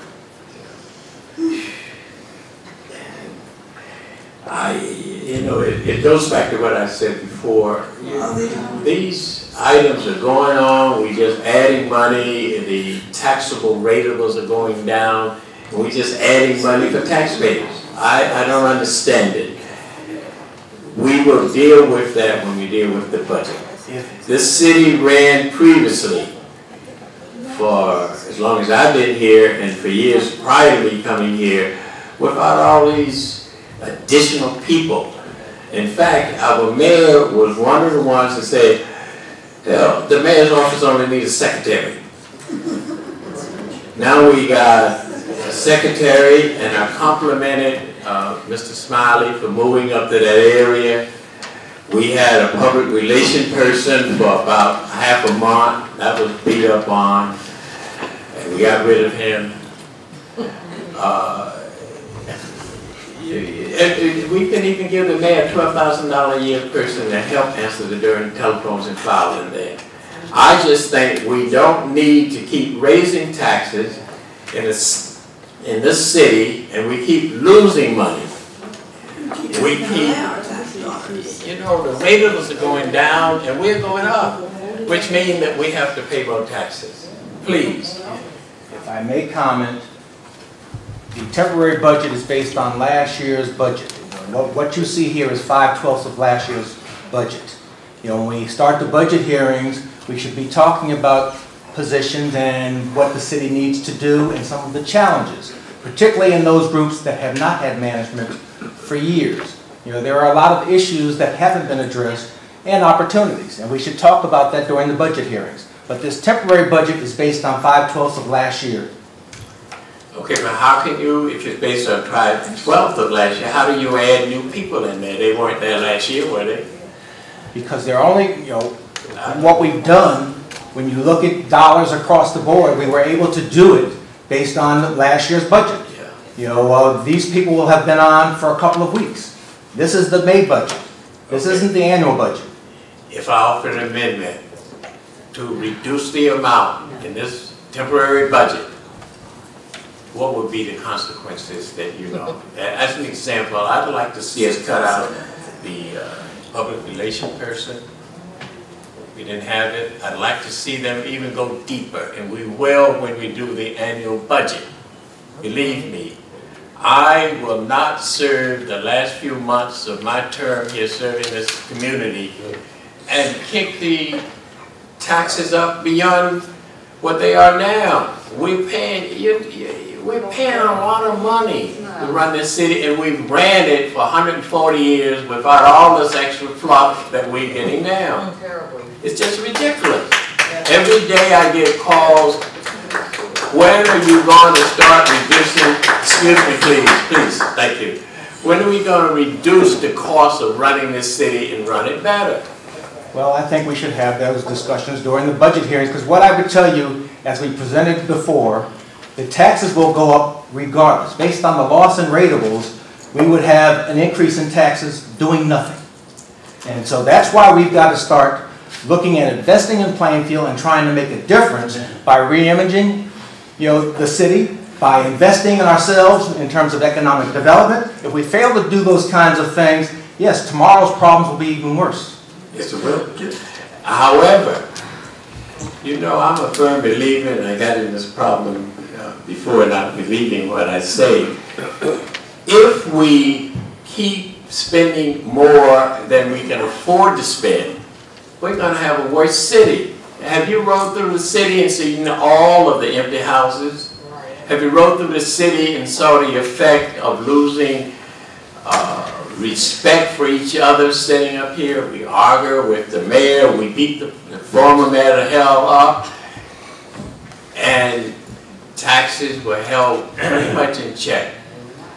We will deal with the taxes, and I want to try to convince my colleagues not to just keep piling money on and having these pipe dreams that we have and violating some of the principles that we set down in the last 5 or 6 years. Mr. Mayor was very diligent about not adding unnecessary things that he didn't feel should go on there. And we agreed with him for the most part. Some stuff I didn't agree, I thought should be held off. As an example, January 6th, if you will, we presented with this stupid budget at the last second. And your last budget you got approved, the last minute. These items, especially items that affect the governing body, remember we're the governing body, should be discussed with us, with committees we have, so that we know where it's going. Because I walk down the street, where are we getting tax increases? Look at the houses that's out. What are they doing about it? Please, we would like to amend this perhaps and move on. And April is just about over anyway. So you offered the amendment. What did you offer? The amendment is to cut out the public relations officer from this budget for this month and to make adjustments to anyone else. And I think that amounts to, how much would that amount to, Mr. G? If we cut the public relations officer out for this month? Madam President, we are going to be going into budget discussions shortly. As a matter of fact, the reason we walked this on is we were in anticipation of settling the budget this month. This is a precaution just to make sure that City Hall doesn't close down with the first payroll being May 1st. I think amending the temporary budget or having this discussion right now, this can all be taken care of as we start these budget discussions the 17th, as early as the 17th of April. We also have 3 more bites at that budget apple in the same month. So to do this now, I just don't understand. We are gonna go through these deliberations with all speed, and we're hoping that we can come to an accommodation during that process. But I don't understand why. Well, first of all, to come to accommodation, Mr. Fowler, you've got to consider that each of us have a vote. I heard all the discussion on Liberty Village, and I'm sitting there saying, it's our vote, correct? The governing body, we're the ones responsible. You report to us, really. We give you a budget, and you say, look, we got to do it. The mayor come in and give you certain policies to follow. Oh, I understand. We did put Liberty Village up for a vote. You took action on that, and we moved on to what's next. All right, I asked my colleagues, what would you like to see done with this budget about Congress? I think that we need to be realistic and say that we are concerned about these new positions. And one particular position that that we talked about is that you went ahead and hired someone. Now that's in a temporary budget when we're still with the same problem of reduction of all of this fluff. And so I think the amendment relates to let's reduce this and deal with what is really necessary. That position is not necessarily necessary at this point. It's been slid in. Why didn't that come to the new budget? Why wasn't that done in the new budget? Why was it slid in? And I think my colleague has kind of explained that to you, that there's a real concern that you keep doing the same thing over and over again. And we're not going to continue to do this. If I may, there's been nothing that's been added from even last month's prior budget. Nothing's been, slid in. These were jobs that if you look at the budget proposal, they're included there. Everything's been disclosed. There's been nothing changed. Let me ask you a question with the public information officer. Is that advice and consent of the council? Yes, it is advice and consent of the council. Right. We didn't give advice and consent for that position. All right, so we don't have to pay if she hasn't been approved by the council, as I understand. He's the director of temporary appointment, that's correct. Could somebody explain? You have to explain it because I was told that it's advice and consent of the council, then I was told that it's not advice and consent of the council. So if it's, explain to me whether it's advice and consent of the council. I can give clarification to it. The public information officer is an advice and consent position by our code. However, the mayor has the right to place anyone in an acting capacity for 90 days and then to ask the council for an additional 90 days. It's my understanding that the mayor has made this appointment as an acting appointment. So as an acting appointment, what are the duties of this public information officer? To do the job of the public information officer, however, it's a finite amount of time, it would not go beyond 90 days. That's the definition of the acting position. But to permanently remain in that title would require advice and consent of the council.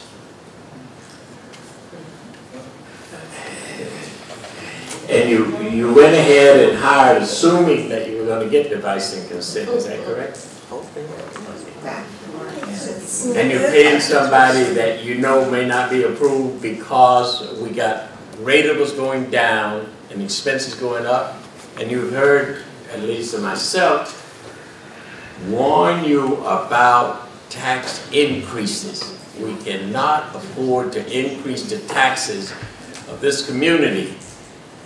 And we had, I got a memorandum that said we added, what, $901,000 to the payroll, a new position, and it went to the newspaper. And it came to me in a package.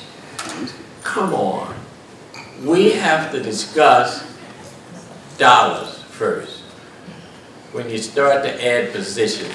We haven't heard anything on any concrete proposals from anyone in administration. What are you doing on economic development? Why are you turning down certain things and approving others? You know? Why are you procrastinating on getting Elmwood Gardens approved? It doesn't seem right to me. So we had Elmwood Gardens sit there, and you weren't here, Mr. Smiley. We had a hearing when I was on the planning board back in November. And I understand they said, oh, we finally approved it because the fella had too much work. Come on.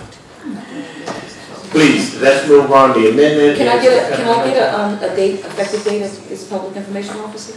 When did she start? Because I didn't. We just got information from. I actually don't know the exact date she started, but we have it listed in our action form. I can certainly provide that to you. Mid-March, March 16th or whereabouts. March 15th.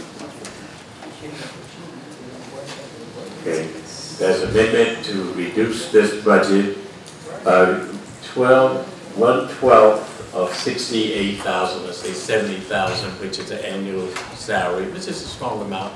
You can always buy that, even as an acting. I make that motion.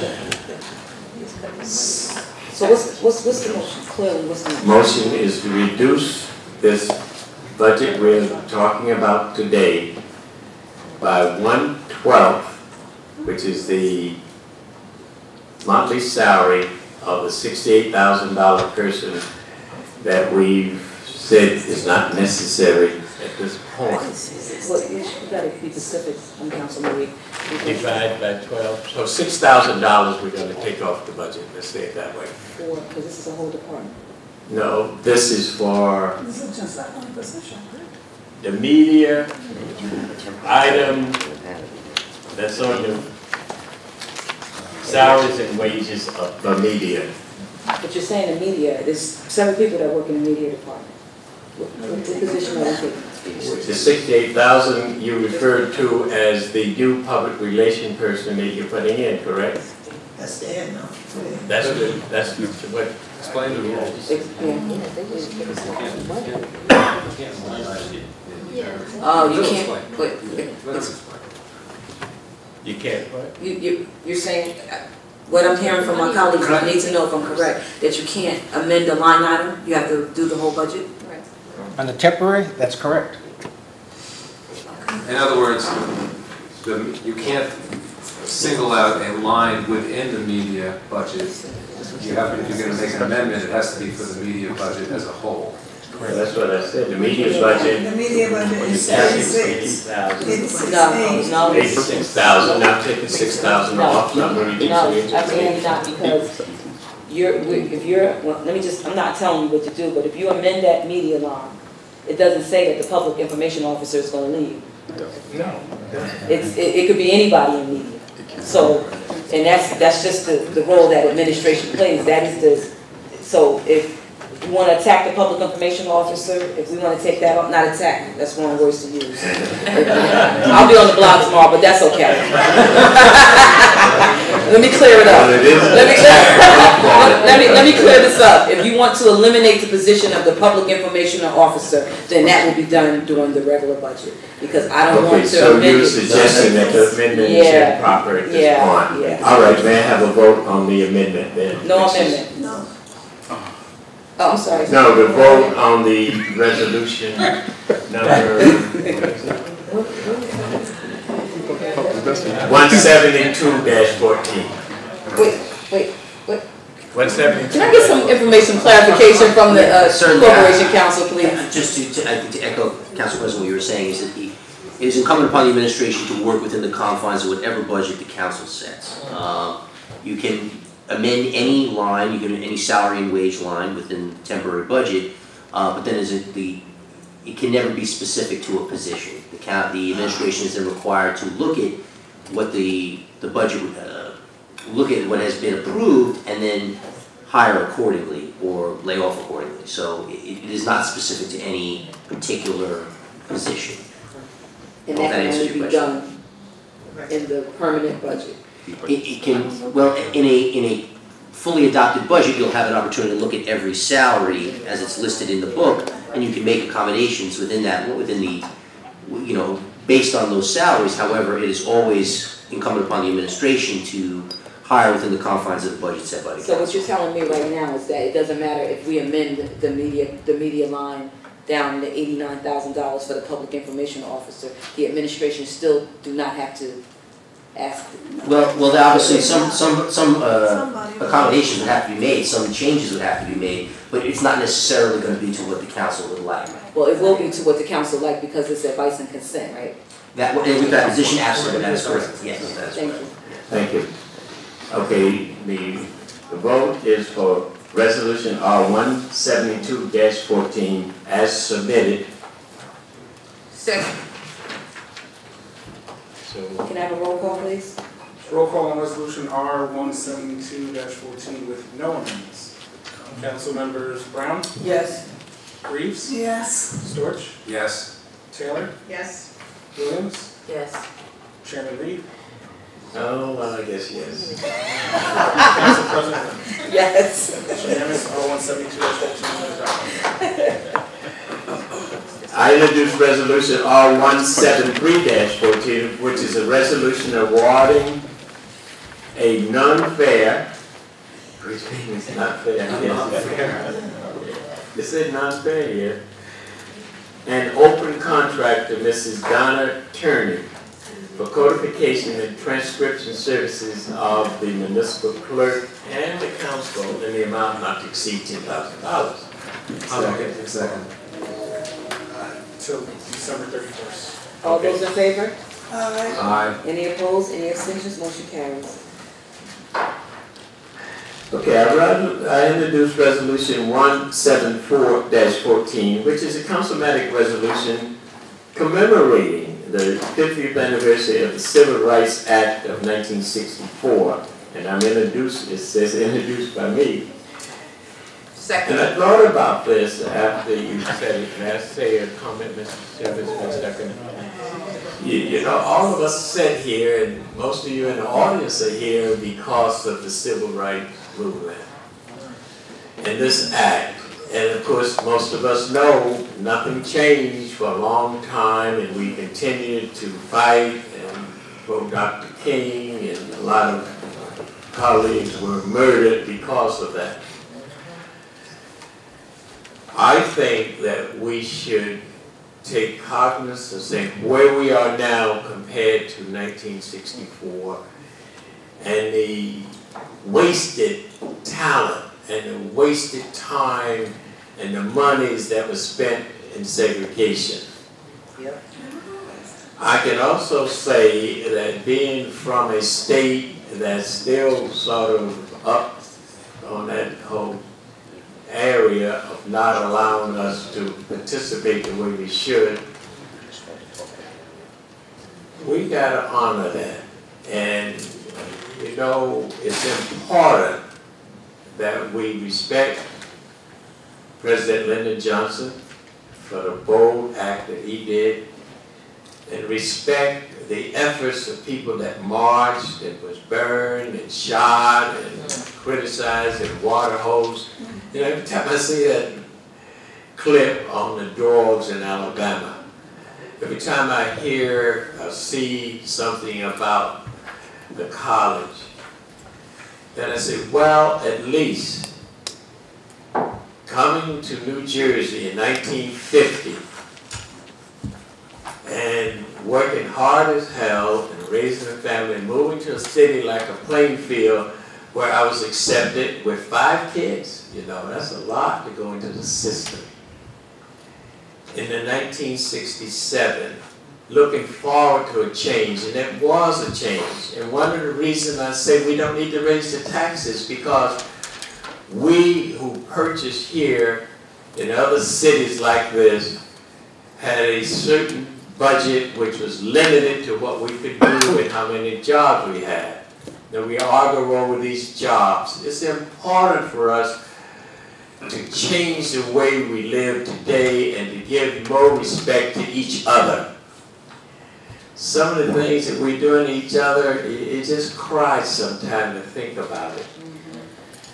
So please, let's commemorate this act and start to act on what it represents to all of us. That's an opportunity, that's making us equal, because we do live here. We pay taxes, we raise kids, we do schools. And it's important. The acts that are going on in other cities, for the most part, is gangland services. We are blessed in Plainfield to have people fighting against that. I see the former mayor, Mrs. Briggs here. She fought like hell, and we kicked her butt to get her on a stupid resolution. We spent over $100,000 fighting the act, and the gang said, okay, we're going to stop. She stopped it. No one was marching with her on the Tuesday, including myself. But I can walk out at night and be comfortable because of that act. The Civil Rights Act is so very important to us, it changed attitude for the most part. Please, let's commemorate that. And Madam President, sorry. Can I have a roll call, please? Roll call on resolution R-174-14. Council members Brown? Yes. Reeves? Yes. George? Yes. Taylor? Yes. Williams? Yes. Chairman Reed? Yes. Council President Murphy? Yes. So I think they have one more, that's Resolution R-175, which is paying honor to Mr. Cody. He's passing, I think. Yeah. Second. Can I have a roll call, please? Council members Brown? Yes. Reeves? Yes. Storch? Yes. Taylor? Yes. Williams? Yes. Chairman Reed? Yes. Council President Murphy? Yes. I just want to note that this resolution was introduced by Councilwoman Vera Reeves.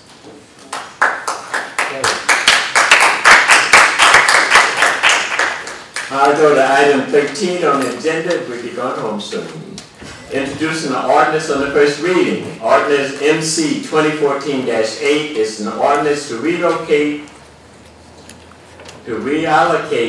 I guess it's relocation, because a lot of people relocated.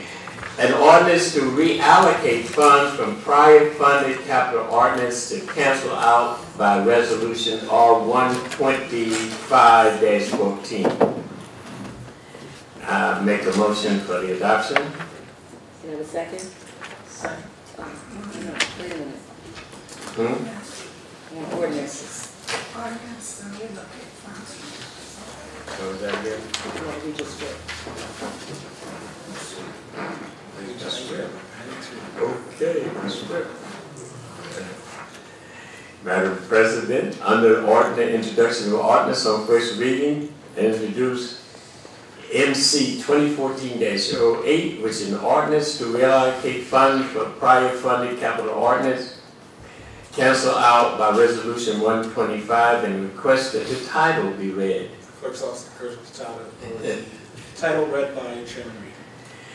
Okay, I move that the ordinance be adopted on first reading, and if adopted, that the clerk shall advertise the ordinance as required by law, and that the second reading of said ordinance shall be held at a regular meeting in the municipal court, council chambers located here at 325 Watchung Avenue, Plainfield, New Jersey, on Tuesday, May 12 at 8 p.m. or soon thereafter, as the matter may be heard. I need a second. Second? Mr. Clerk, could I have a roll call?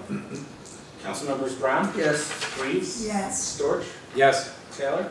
Yes. Williams? Yes. Chairman Reed? Yes. Council President Rivers? Yes. It's unanimous. This ordinance has been adopted on first reading.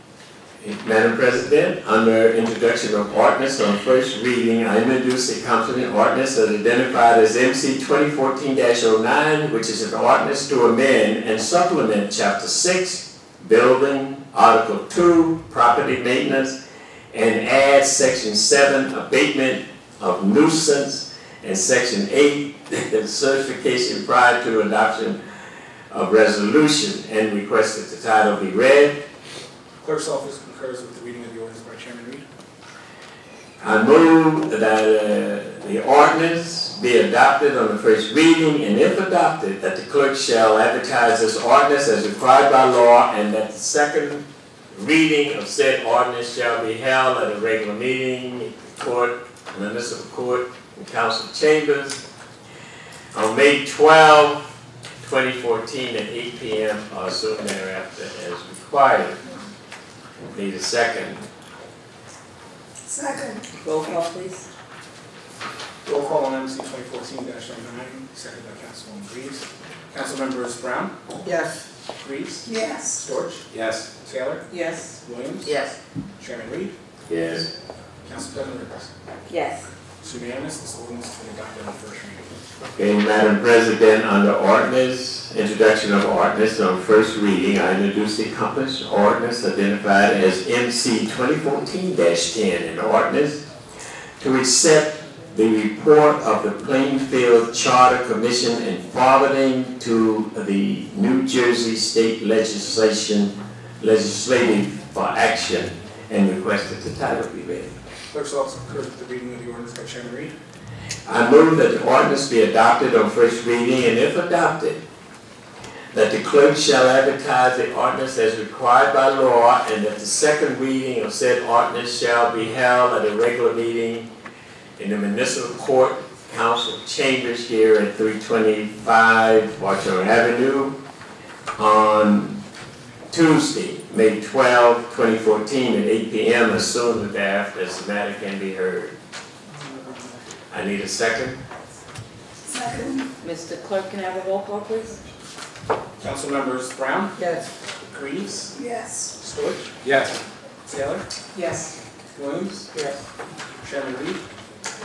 Yes. Council President Rivers? Yes. That's unanimous. For the record, I want to note that the public hearing is scheduled for Monday. Listed as Tuesday, May 12th, but that's Monday, May 12th. Ordinance has been adopted on first reading. Okay, and this is the reason I have to read all of that to say it wouldn't be official unless I did, correct? Correct. Thank you. We now come to the general comment section. Mr. President, this is yours. Thank you. Thank you. I just want to acknowledge again, I'm glad that Councilman Reed did acknowledge that we have our former mayor, Mayor Sean Robinson Briggs, in the audience. Good evening. Good evening. Okay, now we have privilege of the floor. A total of 60 minutes have been allocated for all public comments to be presented. Each person is allowed, is allocated 5 minutes to speak. The floor is now open. Thank you. I hope my 5 minutes didn't start yet. Okay. Thank you, gentlemen. Appreciate it so very, very much. Sharon Robinson Briggs, 216 Pemberton Avenue, Plainfield, New Jersey. Former mayor of the city of Plainfield, and proud to make that designation. Good evening, council, administration, staff, Plainfielders, and friends of Plainfield. It was a pleasure to serve this community as mayor for the past 8 years, and I will continue to advocate for the rights of all. And on this rainy night, and the night that I had surgery, I've come out to join you in support of the people, but I'm going to be fast. Thank you to all who worked with me and my administration. Together we had many accomplishments. I want to speak about a few items. One is in reference to Legal Shield, just to clear up any confusion that there may be. I know that Ms. Riley has come before you in the past. Last year, employees expressed a desire to have the service and to pay for it by a payroll deduction, which would not cost the city any money. It was reviewed, approved by me, my former administration, including Corporation Counsel, and it should have gone forward. So I'm asking if there's anything that is precluding you from allowing Legal Shield to assist employees who wanted to have that program. Please discuss it and please pass that for them. There are invoices, and I've discussed this with some of you, and I've sent some email messages, which were for city expenses for services to the city. Last year, tried to have funds transferred so that those invoices could be paid and not left on a new administration. But I know that, again, we have had some conversations. I am requesting that you please, please, please review the invoices and please pay them. Those vendors call me because they know that we did, as a mayor administration, we did work with them. And I have to say that they also provided some voluntary services for the benefit of the community. So let's please be fair to them. That's Leon's, that's Jesus Embroidery, and I understand that there might be one for Adrian's Restaurant. So again, I thank you, and I know that, Mr. Reed, you're working on compiling, and I thank you for that, because they deserve to be treated fairly by the city of Plainfield. As with the former administration, the McWilliams administration, when I came on board in January of 2006, there were some bills, invoices that had to be paid, and we resolved them because we know that it was for the city of Plainfield. And I do see that there is Ms. Kim Montford here tonight, although she didn't know I was going to say her name. She was formerly on the Shade Tree Commission, and I'm wondering, because you were able to add someone to CBAC, if you could please also think about that and give her some consideration, because she did do a yeoman's job on that commission for the city of Plainfield. With regard to the budget, Lord have mercy. Pardon me to my pastor and to the other reverend, as well as to all the council members. But as you know, and it's been said, and I appreciate the references, the former or the current mayor, who is also the former 3rd Ward councilman, who was also the finance committee chairman for this body, made sure to cut my mayoral budget down to the bare bones, so I had to spend my little bit of salary to pay for programs that I thought were valuable for the community of Plainfield. Now, and I also have to say that some members who are also sitting here in the audience would come to this microphone and complain if $1,000 was paid for something, even with the $20,000 that was paid to save lives in the city of Plainfield. But yet, we have added to this mayoral budget, the office of the mayor, another $91,000. Deputy city administrator, another $172,000. Corporation counsel, another $55,000. Comptroller, another $115,000. Community relations and social services, another $102,000. Information technology and media, that was being handled by one division head, has been separated and $170,000 added for salary. Health and social services, another $140,000 added for salary. Planning, another $56,000 added for salary. Recreation, another $180,000. And I will say, I did believe that recreation needed to have, for the purposes of our young people and our seniors, did need to have a division head. But the former 3rd Ward Councilman, Mr. Mapp, said that we didn't need one. Now suddenly, in his administration, we need one. What was decreased was police and fire budget, which I'll never understand that, what's being proposed, because public safety, if you don't have that, you have nothing. Community development, and I thank you for the discussion that I heard about that, because why did we need this position? Why do we need this? Another $91,405, and inspections, another $55,000. There are some reasons to have some additional fees and expenses for salaries, but to add another $1 million to our salary portion of the budget is just absolutely criminal. It really is. So do we need these? And it's not about the people, it's about the titles. May I have just another few moments, please? Motion to give it. Second. All those in favor? Aye. Any opposed? Any abstentions? Motion carries. Thank you so very much, council members. I just need to know, and the community of Plainfield needs to know, are these positions that we need to run this city of Plainfield, or are these political salaries? I looked at the transition report from this current mayor, and I see a lot of familiar names of people who have been hired by this administration. So again, I had a transition team, nobody got a dime, and they were happy to be volunteers. And we were proud of that. So again, do we need these positions added so that we're adding salary to the tune of $1 million to our backs? I'd love to see that if we have that kind of money stashed away somewhere, I'd love to see that money spent on youth programs, youth employment, adult employment, training programs, stipends for people, because the economic climate is not as wonderful as it used to be.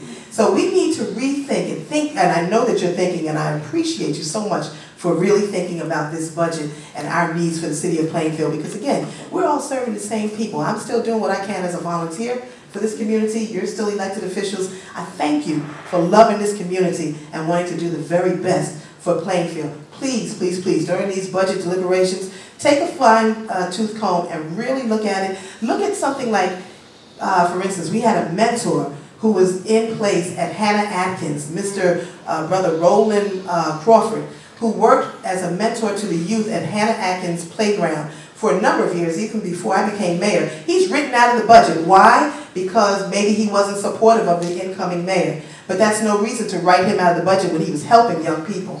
Again, we had a young lady who got a raise last year over at Plainfield Action Services. Her raise was written out of the budget. Why? But we have $1 million to give to salaries. Amazing. So please, I thank you for the extra time. God bless you all. If you need me, I'm here with you. Please, please, please take all these things into consideration. Thank you. Thank you. John E. Pritchard, 723 Arlington Avenue, Plainfield, New Jersey. Ladies and gentlemen, council, two things that I'd like to go over with you. First, this coming May is known as the Military Appreciation Month, which is so designated by the New Jersey legislature. And in view of that, we need to think about honoring our men and women who serve our country as soldiers, sailors, Marines, Coast Guardsmen, and airmen.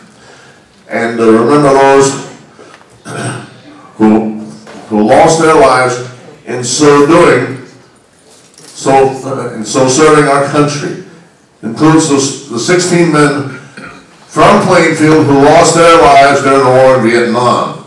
It's time that the people stop calling our soldiers Nazis, because that's another N-word I like to see retired immediately. And in honor of those 16 men who died and others who died in Vietnam, I'll sing. They loved us so. Every day in 100 ways they told us so. In honesty, in affection, they told us so. They loved us so. Every day in 100 ways they showed us so. With loyalty and bravery they showed us so. They were our defenders and they kept us free. They took an oath to guard us and fought for liberty.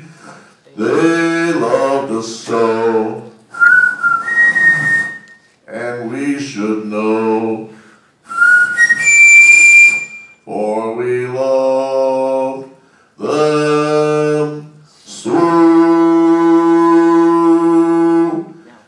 The second thing is about Muhlenberg.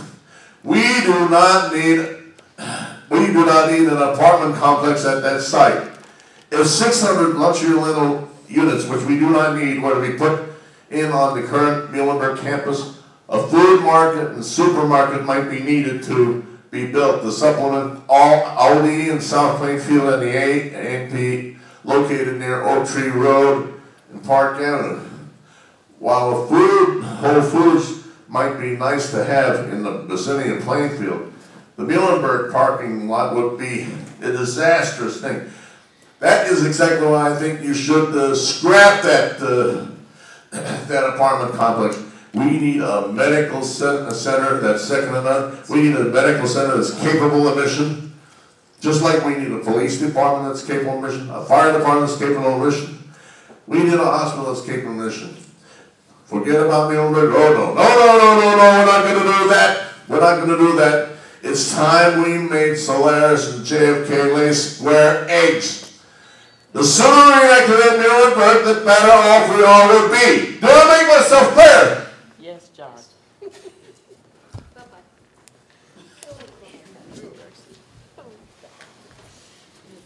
Rashid Abdul Hawley, 1272 Park Avenue. Wherever we send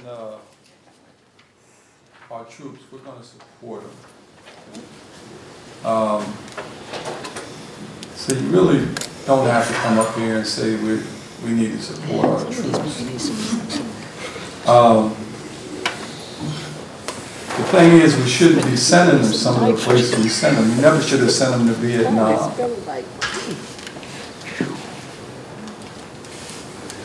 We certainly shouldn't have sent them to invade Iraq. There's 1 million people dead over there. That is because we went in there based upon a lie. I agree with Muhammad Ali. He was on TV last night. You know, they took his, because he wouldn't go on the service, they took his license to box. And he had to fight that for a long time. But he said those people weren't doing anything to us. And he was right.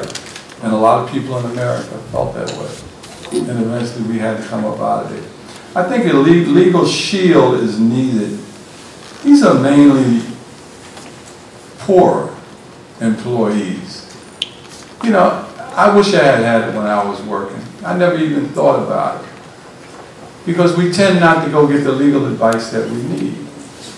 And you know, the mayor, he should take care of that. I mean, I see a real problem between the council and the mayor. And he should get rid of that right now. It's not going to cost hardly anything, and just because he may not feel like doing it, he should do it anyway. And, you know, the new people he brought in, you know, the health officer, Rick, and Rick's a good man, so I think he'll do a good job. These people are upper echelon. They can go get a lawyer. As a matter of fact, they can talk to the one they got. So can you. Yeah, I'm going to talk to him. I need some legal advice. Put the mayor on the budget committee. She seems to have a lot of information. Last week, I made some comments regarding Jerry Green. Tonight, I would like to complete those comments. Excuse me, Mr. Abdul-Haq. As far as Assemblyman Green is concerned, his comments is falling on the council's deaf ears. If you want to make comments about Assemblyman Green, you should go to the State House. Well, excuse me, Councilwoman? I'm saying he has the right to make comments. He has a right to say what he wants, and so do I. But you have a right to mind your business when I'm talking to you. oh, I this can is it. speak. Look, You're speaking out of turn. That's I'm not speaking That's extremely rude. and I was I'm saying something on to the microphone. It doesn't matter. You still speaking. Your problem is you have to stop. You have to stop trying to. I have First Amendment you have a right problem as well. when someone is addressing something that you don't like. Too bad. Okay. Too bad. I'm sorry. I'm getting tired of you. I'm really getting tired of you. You're very disrespectful. Whether it's disrespectful to me, it's disrespectful to residents. When you're speaking, you're extremely disrespectful, and I'm tired of you. I think that you're being very disrespectful. Ladies, come on, let's finish I this am. meeting up this You're very afternoon. rude. You're very rude. Very rude. You are. You are. Someone's speaking. I made a comment to that person, and you're making a comment to me. Madam President, please. Council Lady Williams, please. Let's move on. The speaker's there. It's after 11. Longest meeting we had in a long time. Let's move on. Finish up, sir. Excuse me? I said, good to Mr. Abdul-Haq.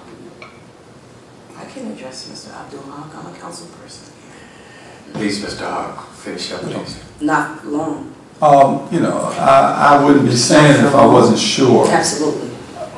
Now he's speaking out of But turn. Corporation Counsel has told me that I can say anything I want.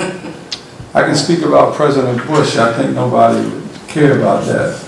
Maybe a few people be upset if I spoke about President Obama. But, you know, I don't know why you get upset when you speak about I'm not getting upset. What I'm stating is that, and I'm gonna let you finish, and then I'll state my case. All right. I'm speaking to the council. I think Jerry has something to do with government in Plainfield.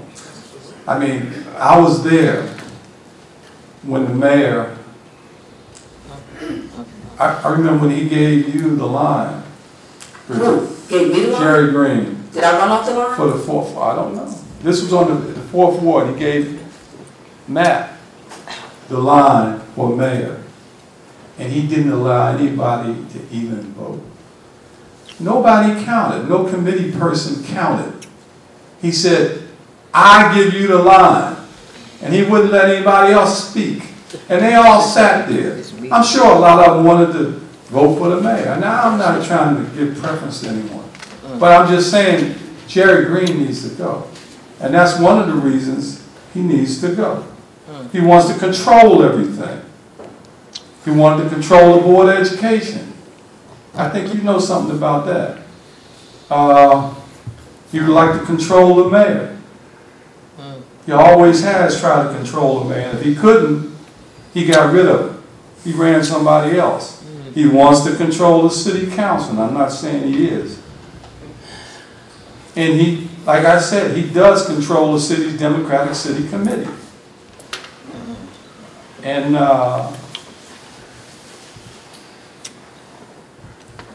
as I said, nobody else got to vote.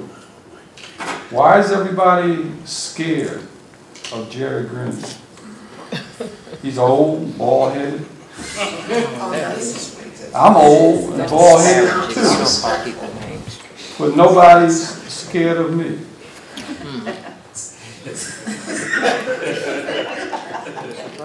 And I'll finish up right here. One of the ways to get rid of Mr. Green is to take away his power. A Democratic City Committee member can put forth an amendment to the committee's constitution, stating the process for giving the Democratic line to someone for mayor or council person. So Jerry Green can go do his job in Trent. All right, thank you. Thank you, sir. Good evening. Good evening. Jeanette Crichon, 1410 Evergreen Avenue in Plainfield. I would just really like to talk about Liberty Village because I don't get it. I just don't get it. So, first of all, I would like to say that it appears as though there were a lot of questions that had to be answered. Many people went on their own. They asked the questions, but there was no process by which, if everybody was kind of confused that or didn't understand, and it is complicated, I get that, but there doesn't seem to be a process by which the council can come together, identify the people they need to speak with, and talk to them. I'm sitting there thinking, what if Mr. Sanchez? What if Mr. Sanchez wasn't here today? And what if the lawyer wasn't here today? Then you may or may not, you may have voted on something that you really didn't understand. And you've had it for 2 weeks. 2 weeks. Why don't you understand it? Why wasn't that brought together? Why didn't you speak with them ahead of time? And well, that's what you're getting paid for. Yep. So, you know. How much do you think they pay me? Let me tell you something. The $2 You that they pay me is not really. So I'm not going to do it back and forth. I'm just going to say that everyone up here is up here. And I wasn't here for 1 week. So I don't know where the devil you're coming from. And somebody's going to bring something in 2 minutes and try to ram it down my throat just because they think that they have the right and I don't have anything to say. No, you're not going to do it. Sorry. Whatever your problem is, it's your problem. But don't tell me that somebody's going to come here 1 week and tell me that I have to do something on a $9 million budget, and you're going to come and put it to me today, and then tell me that I must vote for it just to please you and everybody else. I'm sorry. Councilwoman Greaves, you have the opportunity to speak after the meeting. I mean, after the speakers. So you're all up here by your own volition. No one forced you to be up here. You volunteered, or you were volunteered and felt that you didn't have any choice. But you're all up here because you, I think, serve and want to serve the community, not because you get paid this princely sum to do whatever to do this. But this is what I don't understand. So I understand 2 weeks. You're saying 2 weeks is not enough time. I'm sitting here and I'm thinking, every single one of you has said that the people in Liberty Village are living in appalling circumstances. So to my mind, 2 days is too much to take if you already know they're living in these hard circumstances. You know the people who are running Liberty Village. The reason why they're in these hard circumstances is because these people are running Liberty Village and they're running Liberty Village horribly. So why you are not giving another person an opportunity and to say, what about someone else, what about someone else, what about someone else? You know what? We're all going home to lovely homes and we're going to not have any squalor or anything around us. So to my mind, 2 weeks is 2 weeks too long. These people need to have safe conditions. They need to have just the basics. And so, number one, I don't understand why it wasn't viewed as more of an emergency, because I also hear people talking about Plainfield should get this, Plainfield should get that. Plainfield, you know what? I don't need any of it. I'm going home to a nice home. These people who live in Liberty Village, they need something. I don't need something. People in Plainfield don't need something. They need something. They need to be living in humane conditions. So, number one, we're getting more money. The owners are saying, let's give them 3% more. So the city is getting more money, which we're all talking about. We need more money because taxes are so high and rentables are going down. So we need more money. Number two, everybody's always talking about employment. We want people in Plainfield to be employed. They're willing to employ people in Plainfield. And you say, no, I don't understand. I really don't understand. And if you need more time, it's something that should have been addressed within the first week or so of when you had these packets. This isn't new. This is something that you had for a while. I didn't get this packet until Friday, my darling. Let me tell you that. Councilwoman Graves, let her speak. She's getting on my nerves. I'm sorry. Thank you very much. So, yeah. So, and I also would just like to say with all of this, that everybody just needs to relax. I mean, we just need to relax. Everybody's tensions are high because there are things that we all fervently believe in. I will say that in my heart of hearts, I think, oddly enough, we are all on the same side because we all want the best for Plainfield. It's just how we're going to get it. So, again, I hope you really reconsider Liberty Village because it sounds to me as though there are a group of our neighbors who are living in not such humane circumstances, and that's a sin. And the people who caused that are the very people who you're not bringing to task. So, thanks for your comment. Mustafa Muhammad, again, 19 East Front Street, Plainfield, New Jersey. Just briefly, Council, I'd just like to elaborate on a few things. Quite the contrary to the last speaker, there's a few things I want to make comments on, and that is these reasons that everybody is looking for, that the council wants transparency. I think that we should have transparency and accountability, despite what others think and what kind of time frame we should do it and how we should do it. And motivations are of the deepest concern. And all of a sudden, you know, I mean, questions really pop up in my mind. I'm from the fourth ward. I've been there all my life. I'm 58 years old. Where all of a sudden all these good people come from? That care so much about us. Where have you been? Right. And what makes you care so damn much now? That's right. What is your motivation? Now, if it's pure and good, fine. And to you, Mr. Corey Stokes, there's politics in everything. Everything. You may pretend that it isn't, but it is. There isn't nothing that politics is not in. And we can do some research and dig right into you personally and show some politics that's connected to you with economics that's in the city with housing. But we're not going to go there. Shame on you. But it's politics in everything. But there are people saying and asking, you know, about us retreating to our ideological corners, or us, you know, talking about plots that do not exist and making characterizations that are not there. These are the kind of things I read in the blogs. That's insulting to me. Because if that was not true, we would not live in a nation where we have a black president, but we still struggle for civil rights. We still struggle for equity. We still struggling like hell. And we got a black president. I mean, you're trying to pull the wool over our eyes? We're not that stupid. You're insulting our intelligence. And this beautiful man I've known since the 60s. But I must respectfully disagree with you. There's something much bigger than what personally has taken place between you and Jerry Green. I'm just saying, you sat on the board. Jerry Green put legislation in that excluded you from the school board. I know that's painful. I know it hurt. Jerry Green did a lot of things that's hurtful and painful. We all did. The book said he was without sin cast the first stone. But there's something much bigger here, especially concerning Jerry Green.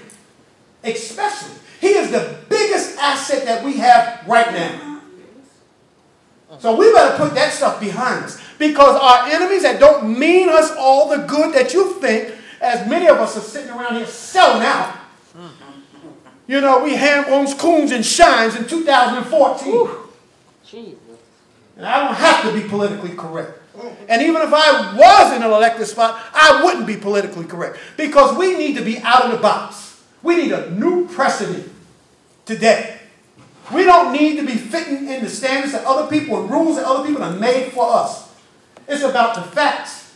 And it's about the best that we can get for us as a community. And that goes for everybody. Black, brown, yellow, red, and white.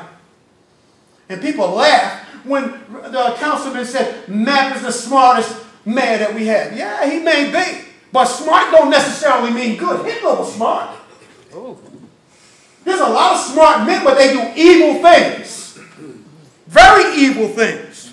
If you don't critique them. If you don't use your authority to manage them where you have the authority to do it. He has power, but you have authority. But what is good, like the former mayor came up here and stated, she ran down a litany of facts. That spells out complete hypocrisy of this administration.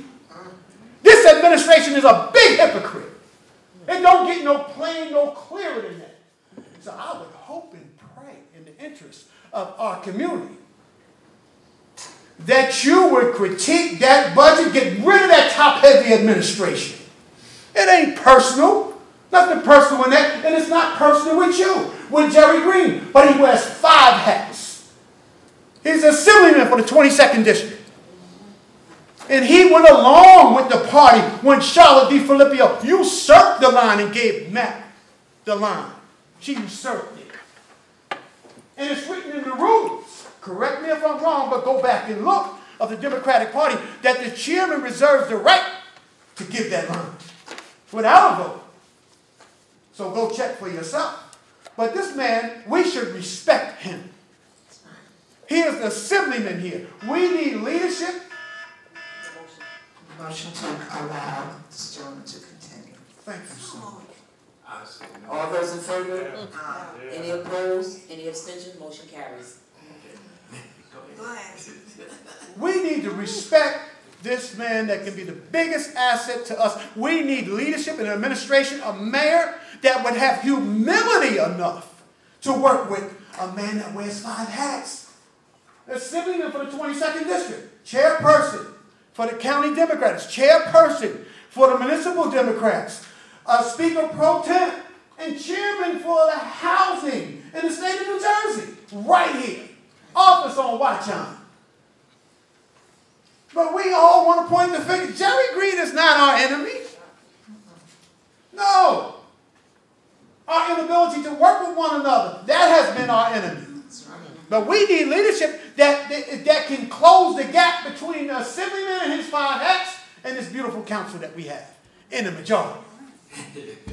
For the population of the citizens here in the city of Plainfield. Not just to serve 3 to 8% of the population of the city of Plainfield who have been controlling the public comments for the most part because they've not struggled. Like she said, I'm going home to a beautiful home. Yeah, I know you are. Our people catching pure hell in this city. They can't afford to come here to a meeting. But you have to be here for them. And it's not because you volunteered. No, they elected you to represent them. You heard what she said. They elected you. We elected you to represent us. So I would hope and pray and forgive my passion. But it's not about you personally, brother. I hope and pray, God, that you can overcome that. But Jerry Green is our great asset. I don't agree with Jerry Green or none of you on everything. I don't agree with nobody on everything. However, it's not just one-sided. It's like the man who dipped his glass in the Atlantic Ocean. And he had the Atlantic Ocean in his glass, but he didn't have all of it. Yeah, there are different views. There are different views here. Much different views. But just think of the history of Moses that traveled with the wise men. It's written out of the Bible, but it's in those lost books. But he didn't have, Moses himself didn't have a comprehensive knowledge. That was, well, he was shaped and formed, but it was something that was missing. And that was more information, a comprehensive knowledge that was inclusive of the things that he was missing in order to be able to deliver the people. So we walking with wise men today. We need not disrespect them. Mr. Dunn, in his history that he came and he laid out for us that took place, that's a wise man that we're traveling with. Jerry Green, he's a wise man that we're traveling with. We need to respect that. And use that to our advantage. Because if you cut him down, what do you think you're going to get next? Thank you, sir. Well, what do we have now? Seeing no one else, I make a motion that we close the public comment. I need to respond to that. Absolutely. Wait, the motion's on the floor. All those in favor? Aye. Did you get a second? Okay, all those in favor? Aye. Any opposed, any abstentions, motion carries. Okay. Motion to adjourn? No, I need to make a comment. Mr. Muhammad, you made an insinuation.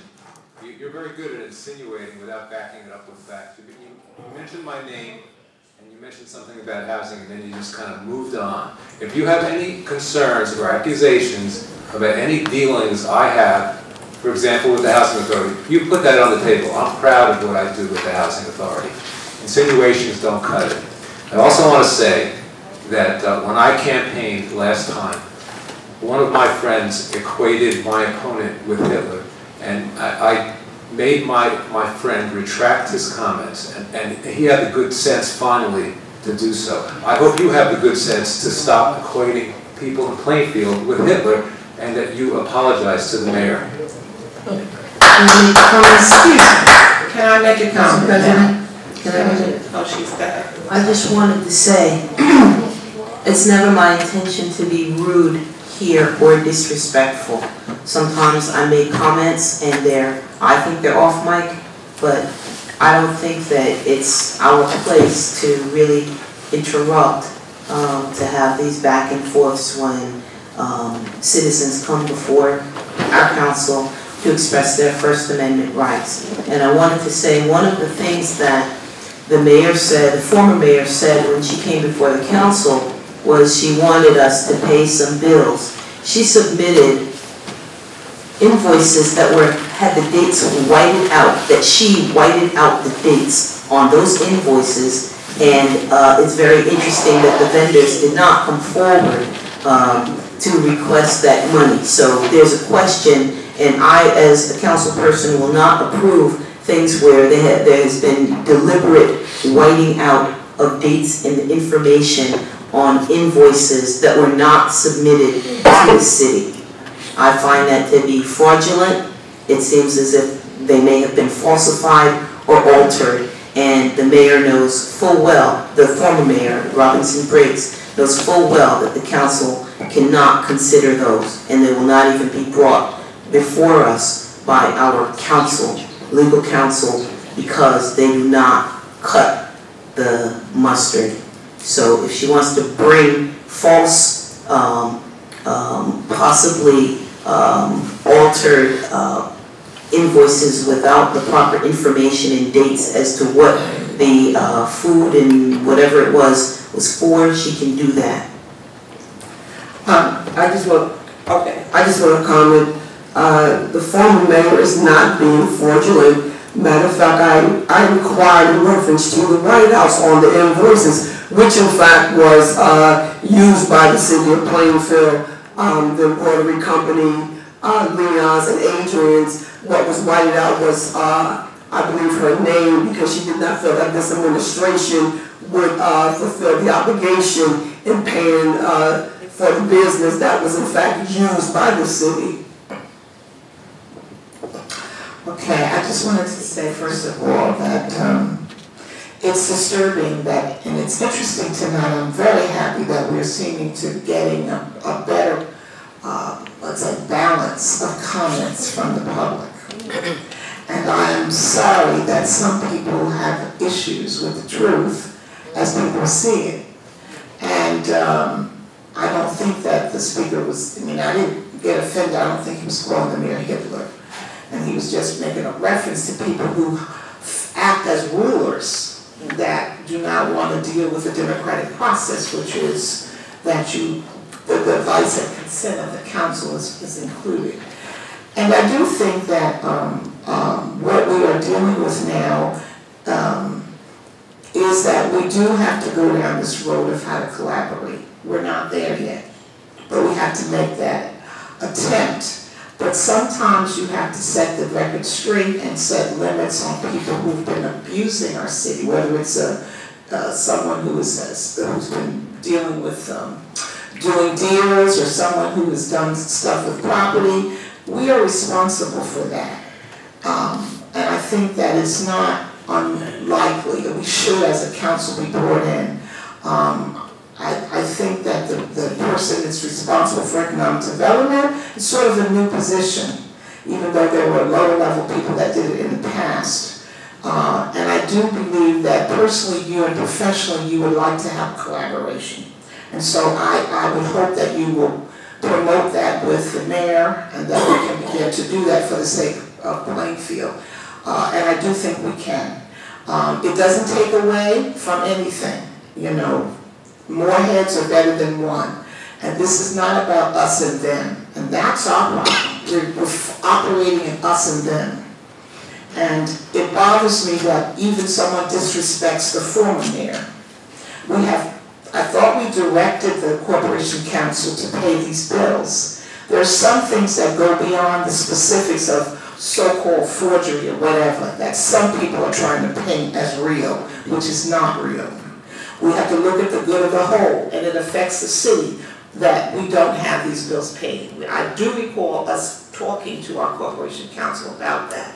Let's get over the pettiness. The pettiness is about the city now, not about individuals who think they want to deal with the letter of the law for their personal purposes or their political purposes. And so I welcome the fact that I'm hearing different people speak tonight about different segments of our population. I want to say to my friend, Mr. Hawk, I do believe that your heart is in the right place and I consider you still a friend. But I've said to you personally that hatred is a bad thing. It kills you. It doesn't kill the other person. But that we should respect one another's authority. And I think in this instance that you're going out, I think you're wrong. And I would respectfully disagree with you. But I'm going to still love you as my friend because I respect your work. We've worked together 20 years ago on the West End, okay? So I do hope that we're going to move past this, but maybe we got to fight to get to the right side. But there are some of you who are like many of us who want to make Plainfield better, and we are willing to do a win-win. And I think we have to go down that road.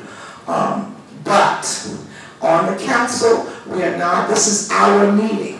We are not going to just bow down and do what someone says we're to be doing in the last hour. We have complained, and I think the administration needs to hear what we're saying. We want to work together, but we're not going to do it like this. And I think that we keep getting the same response, so you don't get angry, just adjust. You know, we've done this before. My husband was mayor. I know what it takes. You got to count the votes on the council. And I said to the professionals, you help your boss. You help your boss. I believe you're the professionals. Help him do it better. And I really mean that. Help him do it better. I want him to be a good mayor. But we're not going to just bow down to what someone says because they said it. Okay? Thank you. Yeah, I would like to end by saying, first of all, first and foremost, I want to apologize to the residents, the community out there for my outbreak with my colleague. I'll take the higher role. But as far as Mr. Hawk is concerned, he knows he used to change my Pampers. So we go way, way, way, way, way back. Okay, so at a school board meeting, you wouldn't allow me to come there when you were on the school board and talk about Dr. Gowan, who's no longer there. You would have told me to go to Miami and talk to Dr. Gowan. So you know better. Assemblyman Green, I'm getting so tired of the people saying Assemblyman Green, Assemblyman Green, Assemblyman Green, telling us what to do. Telling me, I'm talking about myself. It's so wrong. That tune is over. You have a council here right now that are thinking council members. And the reason why I didn't support Liberty Village, I took a walk and I spoke to those residents down there. They do not trust this process. They have been lied to. I'm a product of right across the street, raised by a single mother, and they are hurting down there. So for me to just say yes and give these people this pilot, and they turn around and do the same thing that the previous owners did, I would not be doing a service to my community. It's not right. You know better, Mr. Hawk. So when I said to you, don't make this council meeting about the assembly. Go to Trenton and tell him how you feel. Because guess what it does? It turns this into a circus when we're trying to service the residents of Plainfield. Mr. Sanchez, I take my hat off to you. You're in a hard spot right now. You're trying to do what's right. You are trying. You're trying to bring economic development here in the city of Plainfield to lower the taxes for these residents. I feel bad for you. All I'm going to ask you to do, as one person said, talk to your boss. From January on, yes, from the council. Yes, we said yes to everything. The minute we say no, it's a problem. It's wrong. It's wrong. And the only reason why we're saying no is because we don't have enough information. Mayor Mapp has gotten everything he wanted. What has he done for the council? It's wrong. I feel bad for you because you're trying. I want you to be successful because if you're successful, Plainfield's successful. But I will not allow people to continue to come to this mic, bash us. I heard I was all over the blogs. So what? So what? Negative stuff. I'm still going to do what I feel is right because I always said this. If I could look myself in the mirror, I know I made the right decision. When I leave here today, I'm okay because I know I made the right decision for those residents down there in Liberty Village. You see how this lawyer left? He tried to shove it down our throats. But when we said no, he walked out. He tried to tell us that it was going to be too late. I knew it wasn't going to be too late. But when we said no, he left. You go back and you negotiate with him and negotiate with the full body. Do your job. You're doing a great job. I'm not going to take that away from you. You're doing a great job. You tried to do his job tonight. Actually, you did better than him. You almost had me. So continue doing what you're doing. But Plainfield, we're not going to get nowhere fighting. We're not going to get anywhere fighting. Especially Assemblyman Green. Assemblyman Green said, that's so old. That is so old and I'm tired of it. Assemblyman Green has a lot of work to do in the county and the state. He don't have time for us. Whether you want to believe it or not, we are educated and knowledgeable enough to make sound decisions for ourselves. And I'm tired. And to my colleague of the 2nd and 3rd Ward, I'll be the big person. I apologize to you. Thank you. But you need to apologize also. I apologize to Mr. Hawk, Mr. Abdul Haq. Madam President. I make a motion. At the end of the day, I'll make a motion to close. Okay. Second. I make a motion to close the meeting. So moved. All those in favor? Aye. Any opposed? Any abstentions? Motion carries. Good night. Good night. Jerry,